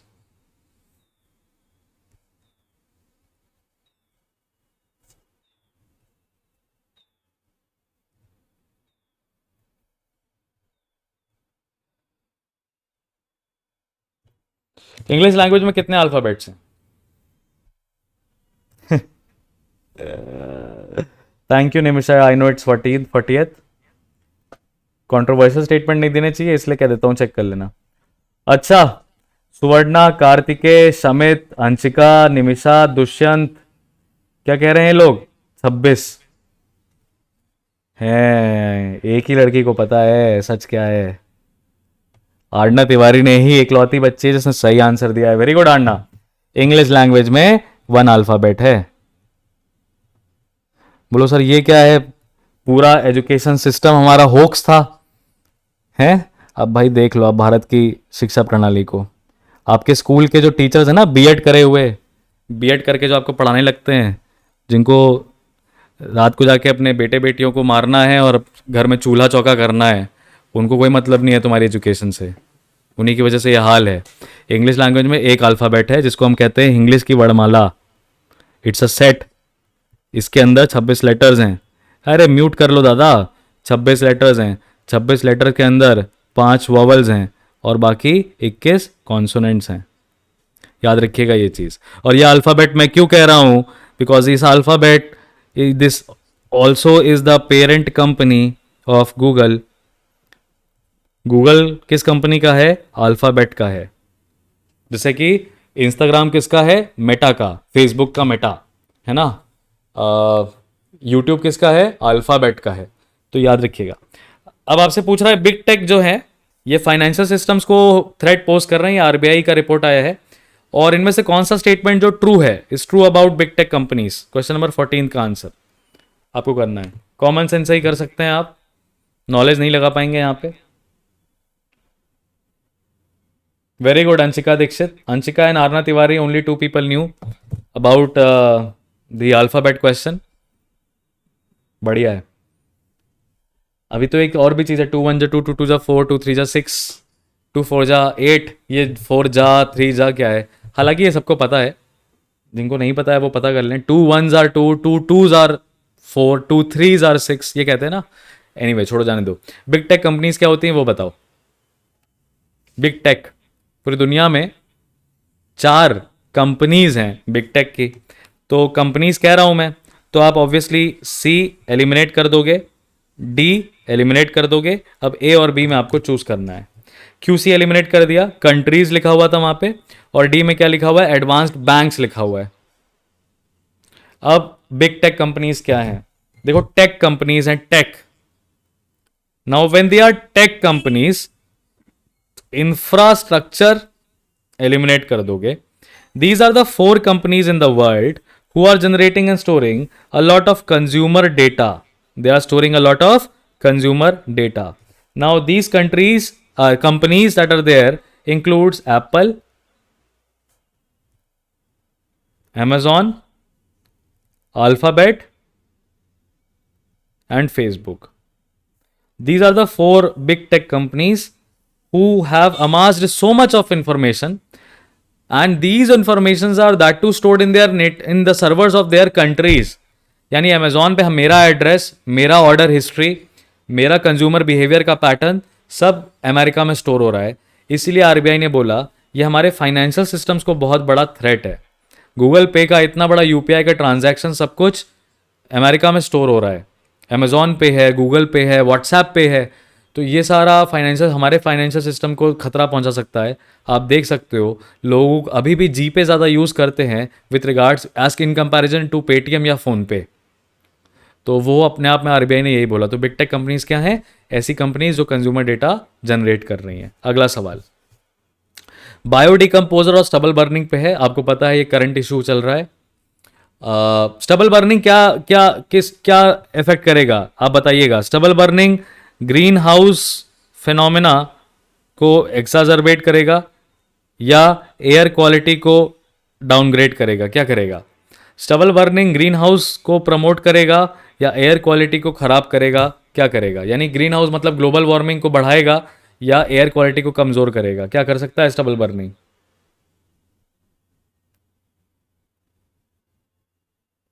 Both. अच्छा।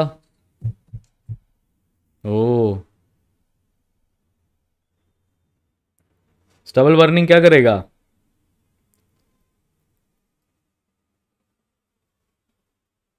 दुष्यंत गलत कह रहे हो तुम। अरसलान सही कह रहा है। एयर क्वालिटी को कम करेगा तभी तो दिल्ली परेशान है, दिल्ली की हवा खराब हो रही है। पंजाब में एयर स्टबल बर्निंग होती है, हवा नीचे की तरफ आ रही होती है, क्योंकि इसी समय चावल वावल उगाया जाता, सॉरी, हाँ चावल उगाया जाता है इस टाइम पे।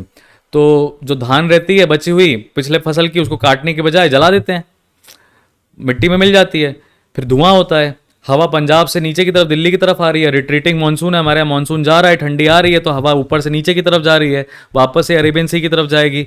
तो पूरा पंजाब से होते हुए हरियाणा की हवा, नोएडा की हवा, दिल्ली की हवा को बेकार करते हुए राजस्थान की तरफ यह हवा चली जाती है। तो वहाँ का एयर क्वालिटी जो है ख़राब हो रहा है, बिकॉज पंजाब के किसान जो है स्टबल बर्निंग बहुत ज़्यादा करते हैं। तो एयर क्वालिटी इंडेक्स जो है न्यू दिल्ली का डिटोरिएट कर रहा है। उसके लिए एक बायोडिकम्पोजर कैप्सूल बनाया गया, एक बायोडिकम्पोजर कैप्सूल बनाया गया, और उस पूरे ऑर्गेनिक स्टबल बर्निंग का जो था उसका नाम है पूसा, पूसा डिकम्पोजर। ये पूसा डिकम्पोजर क्या किया है, पंजाब सरकार ने किसानों को देना स्टार्ट कर दिया है। आपसे पूछ रहा है किस संस्था ने यह डिकम्पोजर बनाया है। Indian council of medical research नहीं हो सकता है, मेडिकल रिसर्च है। Indian research institute on farmers income नाम की कोई संस्था है ही नहीं। इंडियन काउंसिल ऑफ साइंटिफिक और इंडस्ट्रियल रिसर्च ये हो सकता है। Indian council of agriculture research हो सकता है। ज़्यादा करेक्ट आंसर हमें डी दिखाई देता है, चुपचाप से हम डी मार्क करेंगे और आगे बढ़ेंगे। Indian council of agriculture research ने ही पूसा डिकम्पोजर बनाया है, ताकि स्टबल बर्निंग से होने वाले एयर क्वालिटी की डिटोरिएशन को कंट्रोल किया जा सके। Next 16th question. ओहो हो, ओहो हो। 16th question, 17th question, 18th वाला चलो करो। NASA has launch the James Webb telescope. It is a large infrared telescope. कैसा टेलीस्कोप? इंफ्रारेड टेलीस्कोप, जो कि 2021 में लॉन्च किया गया था। विच among the following space agencies is not a part of it? बड़ा सीधा आंसर है इसका। जेम्स वेब टेलीस्कोप में जसकीरत ने तुरंत आंसर कर दिया, जापान की space agency is not a part of it. कौन आंसर पार्ट नहीं है? जापान की स्पेस एजेंसी पार्ट नहीं है। यूरोप है, कनाडा है, और तीसरी कोई है तो वो नासा है, जिसने जेम्स वेब टेलीस्कोप अनाउंस किया गया है। आपको पता है ना, ये टेलीस्कोप लांगरांजे L1 पॉइंट पे है। इसको हम कहते हैं लांगरांज पॉइंट, या कह सकते हैं Lagrange point. Lagrange point क्या होता है? अर्थ अर्थ के चारों तरफ कुछ ऐसे पॉइंट्स हैं, है ना?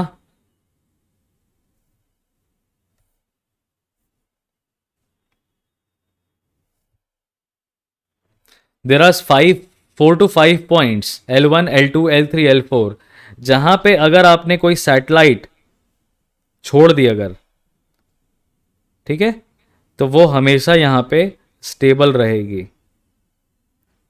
Is always going to be there, and this distance is around 1.5 lakh kilometres away from earth.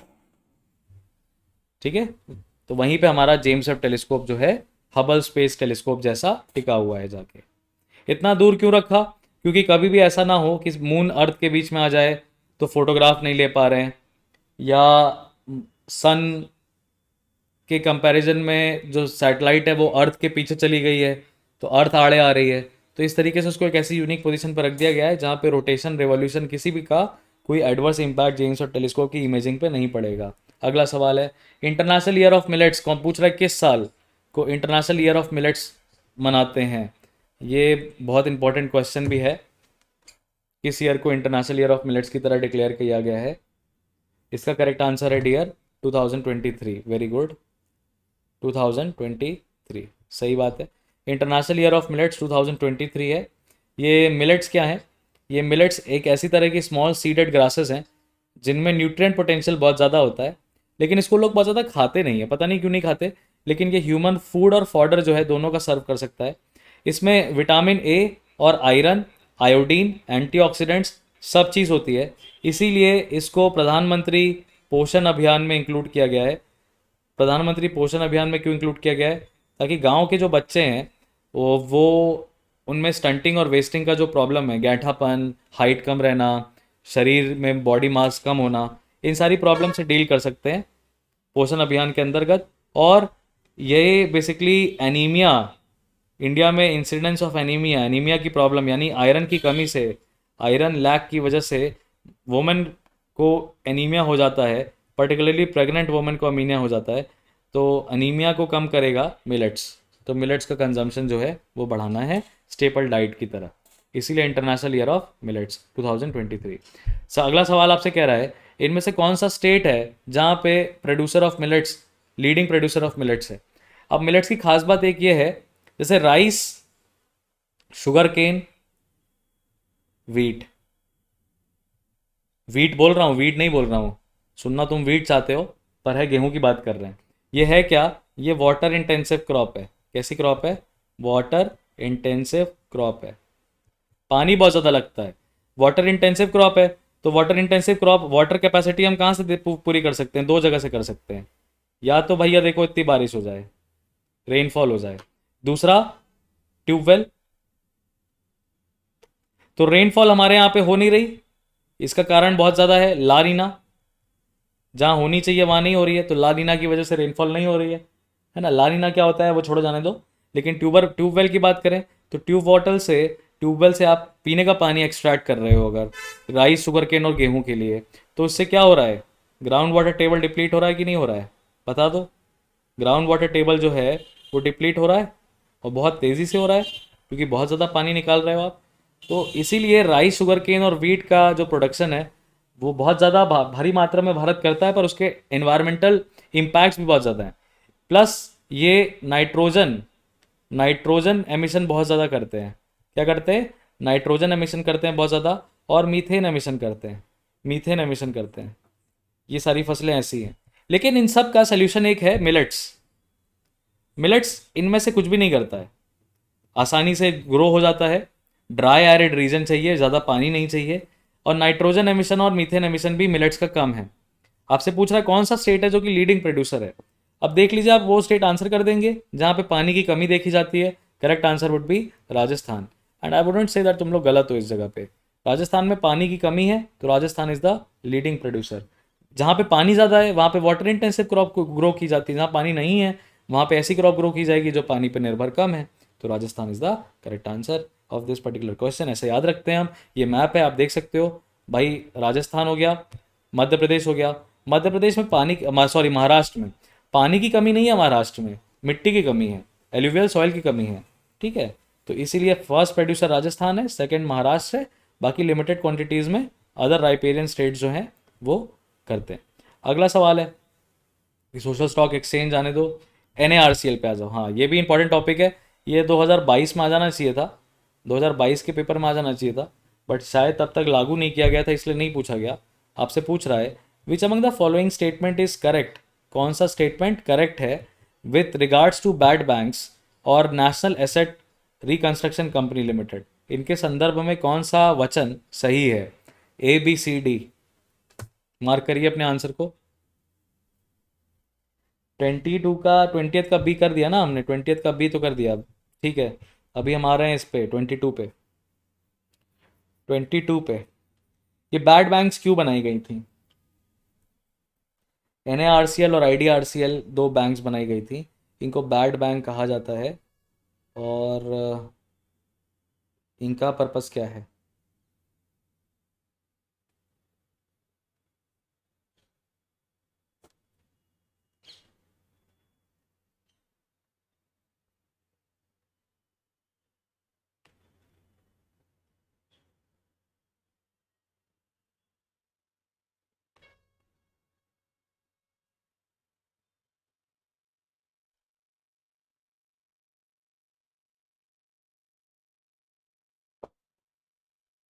Hmm.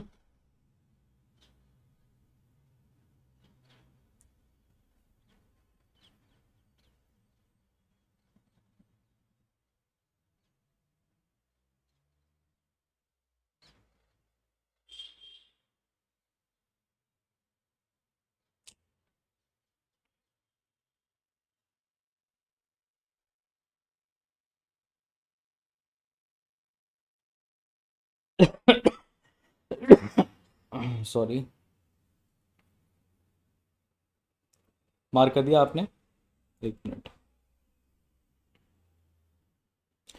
All right, तो इसका भी करेक्ट आंसर आप लोग सही कह रहे हो, बैड बैंक्स का। अब देखो, दो बैंक्स थी, बैड बैंक्स की बात करें तो ये मिनिस्ट्री ऑफ फाइनेंस ने बनाई है। किसने बनाई है? मिनिस्ट्री ऑफ फाइनेंस में। क्या करने के लिए? To curb growing to curb growing problem of NPA, non performing asset. या आप ये कह सकते हो, to recover loans above ₹500 crore, जिसमें कि they will buy they will buy out bad loans of commercial banks, है ना, एंड 15% पेमेंट इमीडिएटली डन।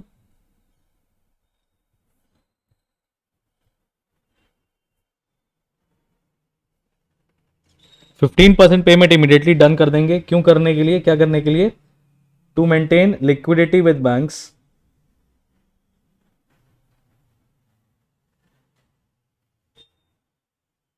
भाई, बैंक के ने 1,000 करोड़ रुपए दे रखे हैं, एसबीआई ने 1,000 करोड़ रुपए बैंक ने अभी तक वापस नहीं मिले, बैंक को रिकवर नहीं कर पाई 1,000 करोड़ रुपए लोन।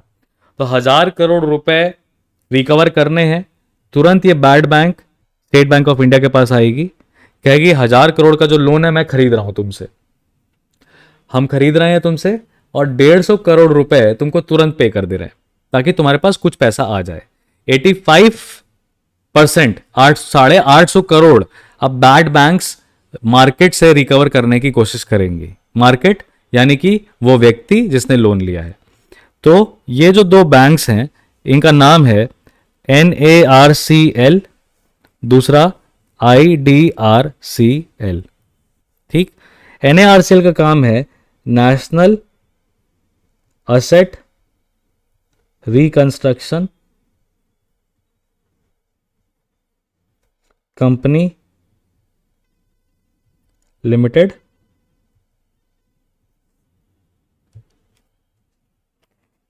आईडीआरसीएल है Indian debt resolution company limited. ये दो बैंक्स हैं, याद रखिएगा। ये bad banks not profit oriented, इनका कोई काम नहीं है प्रॉफिट कमाने का, इनका काम है बस एक तरीके से रिकवरी करने का। NARCL पब्लिक सेक्टर बैंक्स का है, पब्लिक बैंक्स हैं इसमें सारी की सारी, consortium of public banks. And IDRCL is a consortium of private banks. IDRCL is a consortium of private banks. The catch here is that let's say there is a house. There is a house and this house is collateral. This house is collateral. And loan granted is of rupees 500 crores based on this house. Now whenever you are unable to repay the loan, तो ये क्या करेंगे? इस collateral को cell of किया जाएगा, इस collateral को सेल ऑफ किया जाएगा। Now this sell off thing, all right, the sell off thing can't be done because this house is old and evaluation में इस हाउस की कीमत 300 करोड़ रुपए आ रही है, 300 करोड़। सो डेफिनेटली क्या करना है, इसको इम्प्रूव करना है। तो इसमें जो इम्प्रूवमेंट्स हैं कैसे किए जाएंगे? टाइल्स लगाए जाएंगे, इस घर में टाइल्स लगाए जाएंगे, पेंट किया जाएगा, है ना, ज़रूरी है तो इसकी फर्नीचर्स को चेंज किया जाएगा ताकि इवैल्यूएशन बढ़ सके इस घर का, और फिर इसको सेल ऑफ किया जाएगा ताकि 500 करोड़ रुपए तो हमारे रिकवर हो जाए। तो जो इम्प्रूवमेंट्स हैं ये आईडीआरसीएल करेगा, और सेल ऑफ जो है वो एनएआरसीएल करेगा।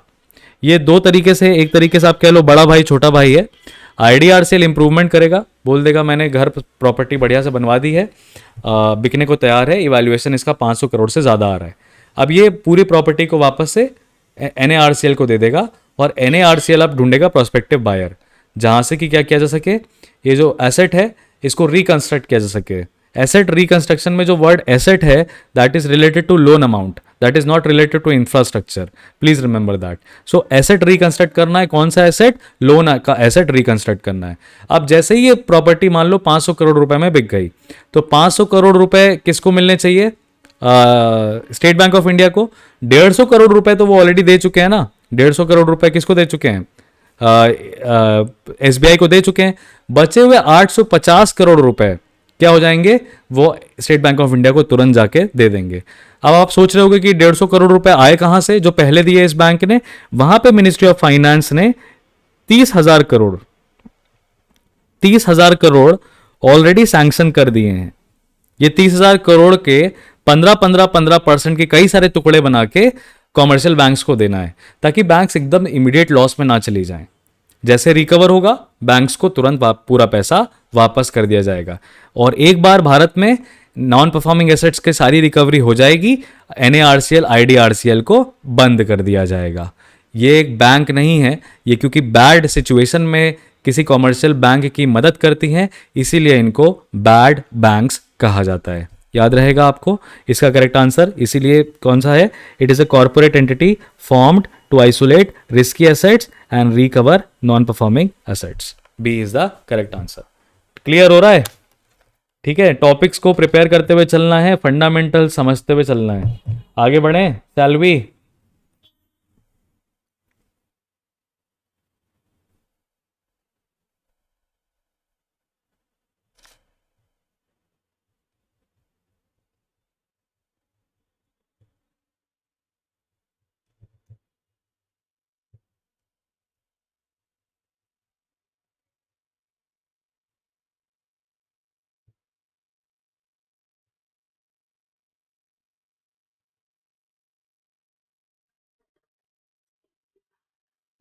टीवी देखते देखते बेटा तुम क्लास कर रहे हो हैं? बैकग्राउंड में टीवी का आवाज आ रहा है, बताइए क्या बोला जाए यार। अर्बन कोऑपरेटिव बैंक्स है, फॉरेन पोर्टफोलियो इन्वेस्टमेंट है, डब्ल्यूटीओ अपीलेट बोर्ड है, सीका कॉन्फ्रेंस है, चाइल्ड वेलफेयर कमेटी है, स्वदेश दर्शन स्कीम है, ग्रीन फिन्स हब है। हाँ ये बताओ, 30th क्वेश्चन बताओ। ये क्वेश्चन किसी का गलत नहीं होना चाहिए। 30th question, which among the following city from India was nominated as the first ever SCO tourism and cultural summit capital बोली गई, मतलब वेरी गुड, वाराणसी। याद है सबको? बस देखना क्लैट में सवाल आई भी नहीं करेगा, तुम सबको पता है ये चीज, इसलिए तुमसे नहीं पूछेंगे। एससीओ में ईरान के अलावा दूसरा देश जो कि इसका सदस्य जोड़ा जा रहा है, who can be a member, कौन है वो, कौन सा देश है? एससीओ में ईरान के ज्वाइनिंग की बात चल रही है, याद रखिएगा ईरान अभी मेंबर बना नहीं है। Iran is not yet a member, not yet a member, about to be. Iran के अलावा वो कौन सा देश है जिसको शंघाई कोऑपरेशन ऑर्गेनाइजेशन की सदस्यता मिलने वाली है?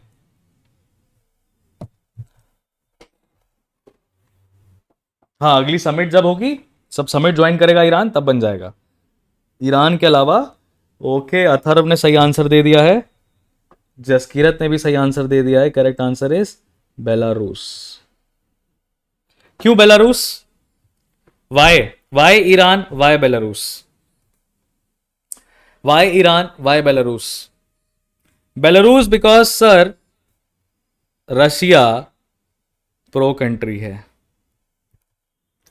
जो रशिया प्रो कंट्री है, एससीओ एक तरह का मिलिट्री ऑर्गेनाइजेशन भी है। एससीओ का अपना मिलिट्री ऑर्गेनाइजेशन है, सीएसटीओ, है ना? तो रशिया चाहेगा कि उसका जो सपोर्टिंग कंट्री है वो इस फोरम में आ जाए। ईरान क्यों? क्योंकि सर ईरान बेसिकली इम्पॉर्टेंट है INSTC कॉरिडोर के लिए। और इस INSTC कॉरिडोर को ज़रा आप ध्यान से देखेंगे तो ये रशिया ने रशिया ने और ईरान ने मिलकर ही शुरू किया था। और ये जिन 13 देशों से होके जाता है, 13 कंट्रीज इनसे ये होके जाता है, उनमें से जो 5 देश हैं, 5 countries are part of SCO। तो INSTC कॉरिडोर बनेगा तो शांघाई कोऑपरेशन ऑर्गेनाइजेशन की जो महत्वता है वो बढ़ती हुई दिखाई देगी। इसीलिए ईरान को उसका हिस्सा बना रहे हैं, सिक्योरिटी रीजन की वजह से बेलारूस को इसका हिस्सा बना रहे हैं। ठीक है, याद रहेगा। शांघाई कोऑपरेशन ऑर्गेनाइजेशन की समिट और बिम्स्टेक की summit, BIMSTEC summit, 5th BIMSTEC summit जो इस साल हुई है मार्च के महीने में, आप उसको लिख लीजिए अपने पास। ठीक है,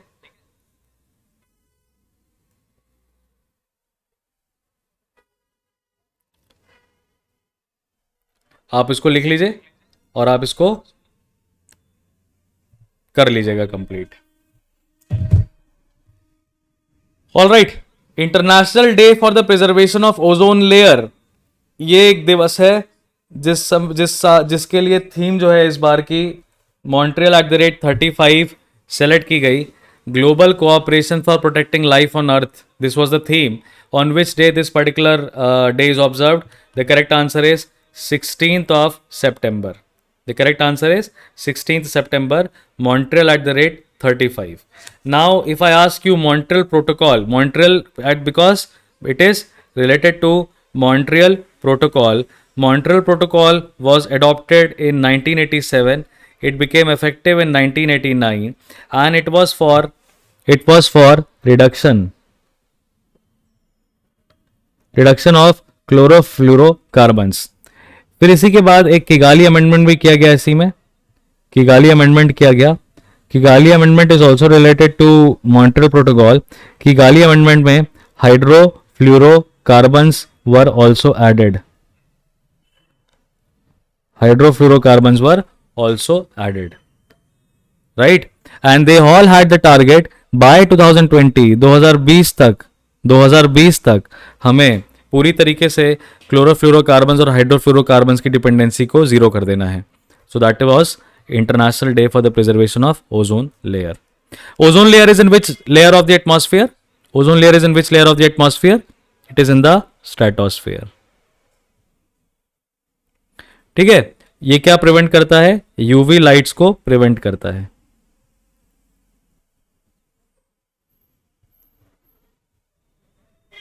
All right, let's move ahead. Project चीता, 8 चीता लेके आए हैं नामीबिया से ग्वालियर, प्रोजेक्ट चीता के अंडर किस नेशनल पार्क में?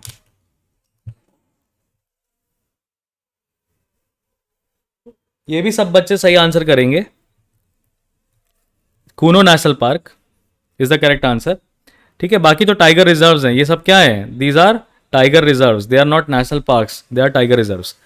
अब आपसे एक सवाल पूछूं, ये 5 फीमेल्स हैं, 3 मेल्स हैं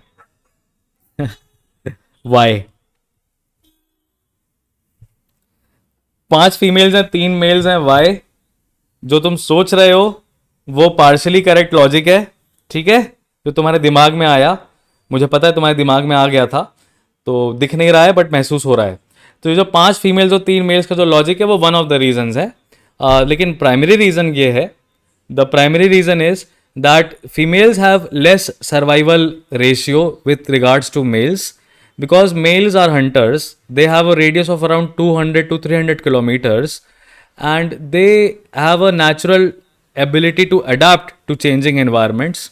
These are not Asiatic cheetahs, as they are extinct completely. These are African cheetahs. It is also an experimental mode. Project Cheetah, just like Project Tiger was there of 1973, Project Cheetah of 2022 is also on experimental mode. Carnivorous species की जो population है वो हमें increase करनी है, तो project चीता भी अभी एक्सपेरिमेंटल स्टेज में है।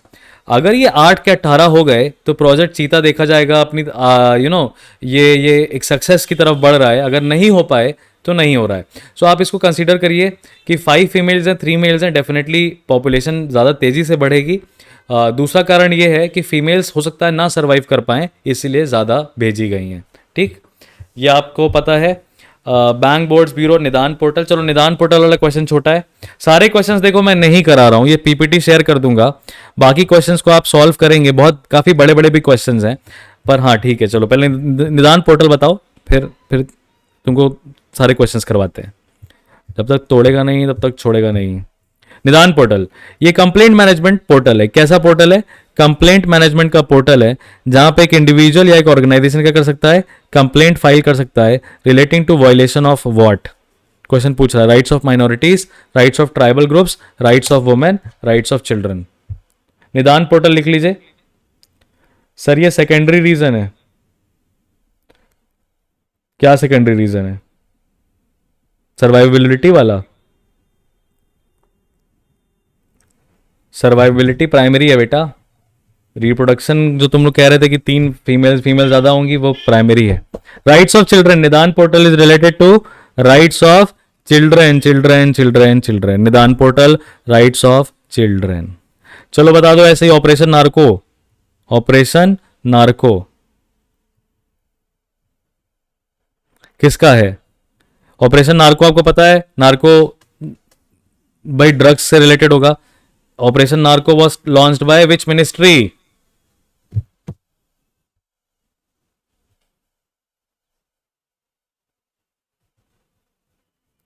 Ministry of railways.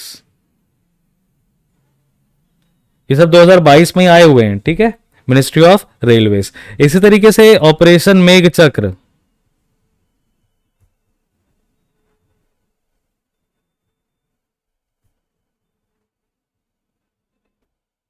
ये ऑपरेशन मेघ चक्र है। ये basically online child sexual abuse को कम करने के लिए, चाइल्ड सेक्सुअल अब्यूज के इंसिडेंट्स को कम करने के लिए बनाया गया है, ऑपरेशन लॉन्च किया गया है। किसके द्वारा लॉन्च किया गया है? सीबीआई के द्वारा। किसके द्वारा? सीबीआई के द्वारा। तो याद रखिएगा निदान पोर्टल। इसी तरीके से आपको पता है ई श्रम पोर्टल है। ई श्रम पोर्टल है। ई श्रम पोर्टल के अंदर क्या कर रहे हैं? रजिस्ट्रेशन कर रहे हैं। किसका? रजिस्ट्रेशन कर रहे हैं ऑफ कॉन्ट्रैक्चुअल वर्कर्स का। और ये कौन मिनिस्ट्री करा रही होगी? Ministry of labour. तो इसी तरीके के कुछ कुछ चीजें हैं जो इसी तरीके से ई नाम पोर्टल है। ई नाम पोर्टल क्या है?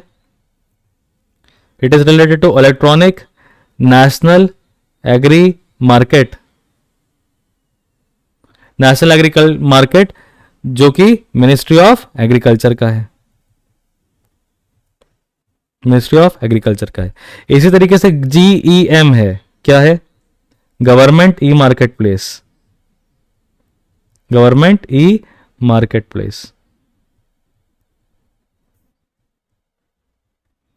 ये किससे रिलेटेड है? मिनिस्ट्री ऑफ मिनिस्ट्री ऑफ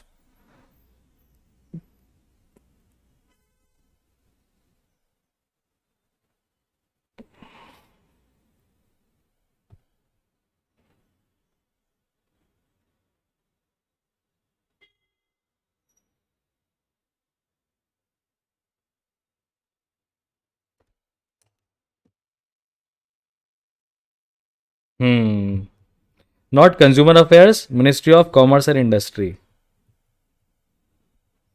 देखो भाई तुम लोग को कंफ्यूजन होता है, मुझे भी होता है। मिनिस्ट्री ऑफ कॉर्पोरेट अफेयर्स में, ministry of consumer affairs and public distribution में, और ministry of commerce and industry में। ये 3 मिनिस्ट्रीज ऐसी हैं आपस में बड़ी कंफ्यूजिंग सुनाई देती हैं। तो आप याद रखिए कंज्यूमर अफेयर्स नहीं है, कॉमर्स एंड इंडस्ट्री है इसका करेक्ट आंसर। ठीक है, गवर्नमेंट ई मार्केट प्लेस। तो इस तरह के जो भी पोर्टल्स वोटल्स आए हैं वो भी आप एक तरफ एक साथ लिख लीजिएगा। इसी तरीके से आपको परख पता है, परख है, दीक्षा है, ये मिनिस्ट्री ऑफ एजुकेशन का है। समर्थ पोर्टल है। समर्थ पोर्टल आपको पता है आपके CUET एग्जाम के लिए बनाया गया है समर्थ पोर्टल, है ना। तो ये कुछ बेसिक बातें हैं। इसके बाद हाँ, इसके बाद अगर कोई टॉपिक और कर सकते हैं जिसको अभी डिस्कस कर सकते हैं, ग्रीन फिन्स हब। ये ग्रीन फिन्स हब कह रहा है, ये ग्लोबल डिजिटल प्लेटफॉर्म है। क्या प्लेटफॉर्म है? ये एनहांस करेगा global membership for protecting the marine environment because of marine tourism. Green fins hub, marine environment, marine tourism, which among the following body has launched this? ये question तो गलत नहीं होना चाहिए। Marine tourism, marine environment, green fins hub, ये किसने announce किया होगा? यूनेप, यूएनडीपी, आईयूसीएन या आइजरो? कॉमन सेंस से इसका आंसर आप यूनेप मार्क करोगे। क्या मार्क करोगे? कॉमन सेंस से आप इसका आंसर यूनेप मार्क करोगे। उसका एक रीजन है, सिंपल है। यूएनडीपी है, ये स्पेशलाइज्ड प्रोग्राम है 1961 का, जो कि ह्यूमन डेवलपमेंट पे काम करता है। किस पे काम करेगा? Human development. ह्यूमन डेवलपमेंट को आप ऐसे भी कह सकते हो, सस्टेनेबल डेवलपमेंट।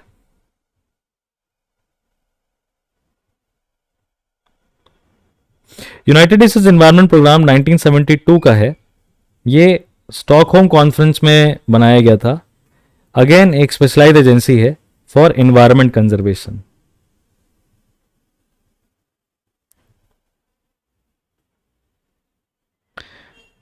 आईयूसीएन जो है, ये इसका फुल फॉर्म है international union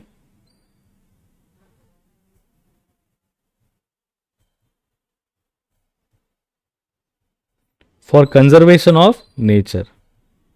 international union for conservation of nature ये रेड लिस्ट इशू करता है, जो कि स्पीशीज को रीनेम करते हैं या मार्क करते हैं vulnerable, endangered,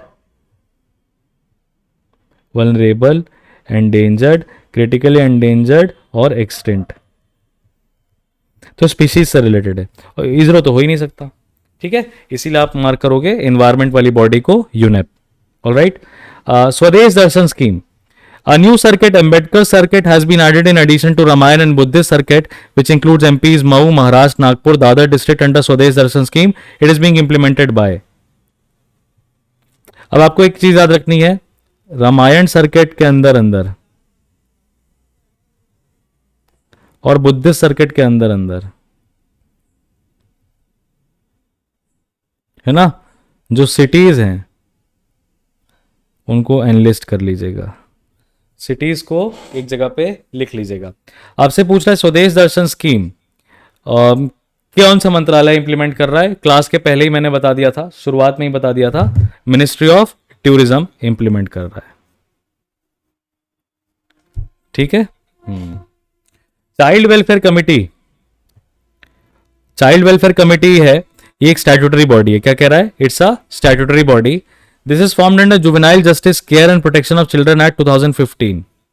child welfare committee इस एक्ट के अंदर बनाई गई है, यानी कि आप कह सकते हो जुवेनाइल जस्टिस एक्ट 2015 के अंदर की गई है। ऐसे केयर एंड प्रिवेंशन ब्रैकेट में लिखा रहता है, तो हम कहेंगे juvenile justice act, JJ act.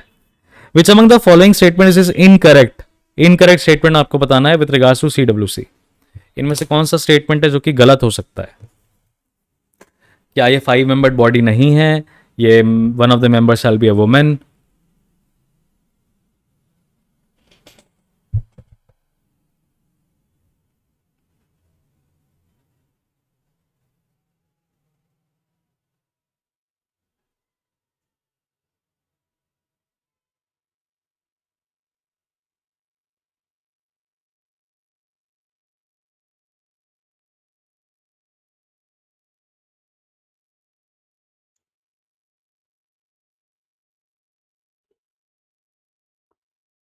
कोई आंसर नहीं आ रहा किसी का?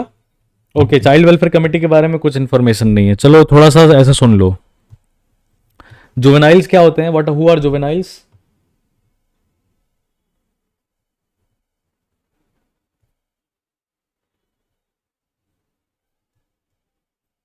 Who are juveniles? Juveniles are children. Juveniles, not see, not minors, not minors. Children in conflict with law.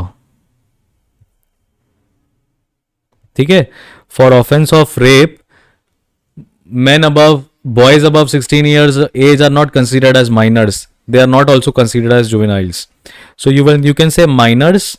Basically जो माइनर कंसेप्ट है ना वो सिर्फ कॉन्ट्रैक्ट एक्ट में होता है और मैरिज एक्ट में होता है. हम क्रिमिनल लॉ में बात करते हैं जब इन माइनर्स ने क्राइम कर दिया रहता है तो हम इनको जुवेनाइल कहते हैं. These are children who are in conflict with law. Right now juveniles को आप बेसिकली इनका जो ट्रायल है वो एक्सपीडाइट ट्रायल होना चाहिए. एक्सपीडाइट ट्रायल का मतलब समझ सकते हो, फास्ट ट्रायल होना चाहिए. तो इनके लिए क्या किया गया, दो चीजें की गई. पहला, एक स्पेशल कोर्ट बनाई गई. क्या कोर्ट बनाई गई? स्पेशल कोर्ट बनाई गई जिसको हम कहते हैं जुवेनाइल जस्टिस बोर्ड. क्या कहते हैं? Juvenile justice board. दूसरा, इनके लिए स्पेशल जेल बनाई गई, या कह सकते हो आप स्पेशल डिटेंशन है इन लोगों का. ये स्पेशल डिटेंशन कहाँ पे होता है? शेल्टर होम्स में होता है. अगर आप हमारे यहाँ पे आईपीसी जो है, इंडियन पीनल कोड है, वो बेसिकली एक तरीके से प्यूनिटिव लॉ है. क्या लॉ है? प्यूनिटिव लॉ, सजा देता है. लेकिन रीसेंट क्रिमिनल जूरिस्प्रूडेंस कह दें, हमारे यहाँ पे बेसिकली क्रिमिनल जूरिस्प्रूडेंस भी सुप्रीम कोर्ट क्या कर रही है, समय समय पे चेंज कर रही है. तो रीसेंट क्रिमिनल जूरिस्प्रूडेंस कहता है कि क्रिमिनल लॉ का या पीनल लॉ का पर्पस सजा देना नहीं होना चाहिए, रिहैबिलिटेशन भी होना चाहिए. रिहैबिलिटेशन भी होना चाहिए और व्यक्ति का रिफॉर्मेशन भी होना चाहिए. व्यक्ति का रिफॉर्मेशन भी होना चाहिए. अगर आप रिहैबिलिटेट नहीं कर पाए एक अपराधी को वापस से समाज में, आप उसकी मानसिकता को रिफॉर्म नहीं कर पाए, तो पूरी कानून व्यवस्था का होना या किसी तरीके से मॉडर्न स्टेट कहलाना बेकार है. रिसेंट क्रिमिनल जूरिस्प्रूडेंस में ही डेथ पेनाल्टी को रिकंसीडर किया जा रहा है क्योंकि इसको आर्टिकल 21 का ग्रेवेस्ट वायलेशन माना जाता है by the act of state. तो क्योंकि हमारे यहाँ पे ये रिसेंट जूरिस्प्रूडेंस है कि रिफॉर्मेशन भी होना चाहिए, रिहैबिलिटेशन भी होना चाहिए, इसीलिए चिल्ड्रन को हम सजा दे के रेगुलर जेल्स में नहीं भेज सकते. अगर भेज देंगे तो वो क्रिमिनल्स के साथ रहेंगे, तो वो फिर 5 साल 10 साल सजा काटने के बाद हो सकता है क्रिमिनल बन के ही निकले. पता रहे उनको कि ब्लेड पैरेलल मारनी है, परपेंडिकुलर मारनी है कि टेंजेंट मारनी है. आई थिंक आप सब इस सीन से रिलेट करोगे जिसने भी मिर्जापुर कह रहे गैंग्स ऑफ वासेपुर देखा है. वहां पे वो छोटे छोटे लड़के रहते हैं, सोनार की दुकान में लूटने जाते हैं, उनको ब्लेड मारना सिखाया जाता है. तो अगर आप क्रिमिनल्स के साथ रहोगे तो आप क्रिमिनल्स हो सकते हो. इसीलिए इन जुवेनाइल्स के लिए एक स्पेशल कोड बनाई गई, जुवेनाइल जस्टिस बोर्ड, और स्पेशल जेल बनाई गई, शेल्टर होम्स. ये शेल्टर होम्स में उनको पढ़ने की सुविधा रहती है, खेलने की सुविधा रहती है, सैनिटेशन रहता है, प्रॉपर केयर होती है.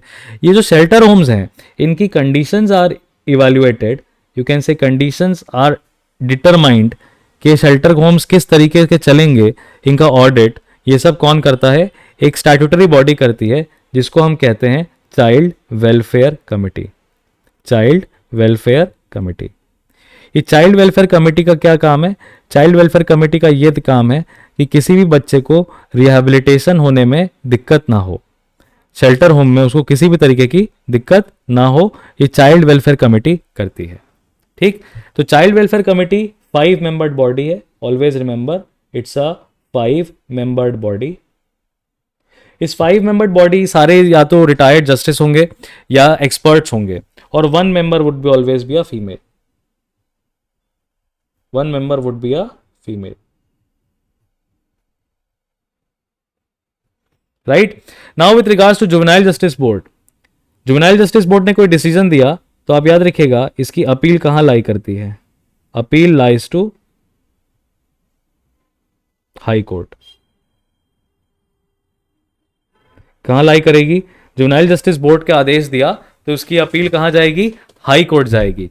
चाइल्ड वेलफेयर कमेटी कैसी बॉडी है? चाइल्ड वेलफेयर कमेटी के पास not a judicial body, not a judicial body. आप कह सकते हो इट्स एन एग्जीक्यूटिव बॉडी, या एग्जीक्यूटिव पावर्स हैं इसके पास.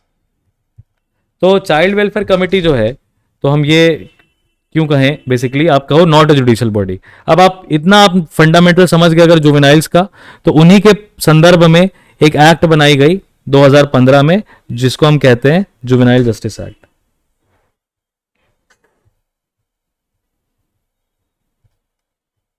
Juvenile justice act. अब सवाल आपसे पूछ रहा है कि जो जुवेनाइल जस्टिस एक्ट के कंटेक्स्ट में जो चाइल्ड वेलफेयर कमेटी है, कौन सा स्टेटमेंट गलत है, अब बता दो।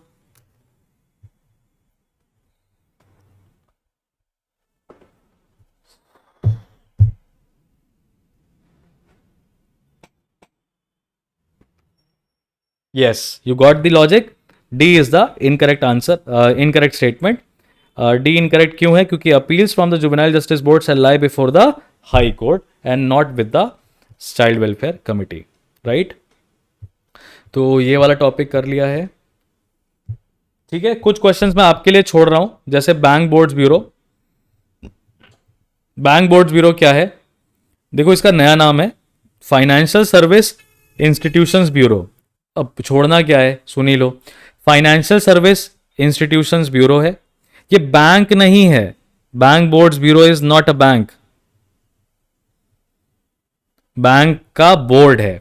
इसमें जो चेयरपर्सन है वो सेंट्रल गवर्नमेंट अपॉइंट करता है। क्या रोल है बैंक बोर्ड्स ब्यूरो का, क्या करता है बैंक बोर्ड्स ब्यूरो? ठीक है, बैंक बोर्ड्स ब्यूरो क्या करेगा? तो ऑप्शंस को एलिमिनेट करने की हम ट्रिक लगाएंगे। Easy credit facilities to MSME by central banks. MSME, Pradhan Mantri Kaushal विकास योजना, स्टार्टअप इंडिया, ये सारी चीज़ें हैं, वो मिनिस्ट्री ऑफ फाइनेंस रिलेटेड है, ये एलिमिनेट हो जाएगा। Provide flexibility in appointment of RBI governor. RBI governor directly appoint करती है बॉस, किसी के रिकमेंडेशन पे नहीं अपॉइंट करती है। To provide better appointment of directors of public sector banks is the correct answer. यानी अगर एसबीआई का डायरेक्टर अपॉइंट होना है, बैंक ऑफ बड़ौदा का होना है, पंजाब नेशनल बैंक का होना है, तो वो कौन डिसाइड करेगा? Bank boards bureau. तो आप याद रखिएगा, इसका करेक्ट आंसर है C, directors of public sector banks. ठीक, ये वाले क्वेश्चंस हो गए हैं। कुछ क्वेश्चंस हैं जो छोड़े हैं, जैसे सी का छोड़ा है। सी का आपको फिर अगेन आप बहुत आसानी से मार्क कर सकते हो। ये कह रहा है कॉन्फ्रेंस है interaction and confidence building measures के ऊपर। इंडिया ने रिसेंटली कजाकिस्तान को इनवाइट किया है टू पार्टिसिपेट इन सी का मीटिंग, सी का समिट, जो कि हर 4 साल में होती है, 1999 से हो रही है। इसका पर्पस क्या है? अब कजाकिस्तान आपको पता है कैसी कंट्री है डियर? सेंट्रल एशियन कंट्री है।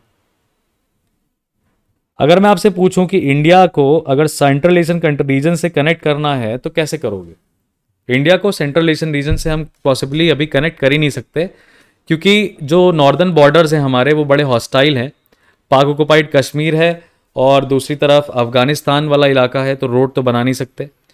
Obviously aeroplane Pakistan air space के ऊपर, अफगानिस्तान एयर स्पेस के ऊपर ले जाने से भारत सरकार बहुत ज़्यादा सोचती है, तो कम फ्लाइट पाथ्स हैं।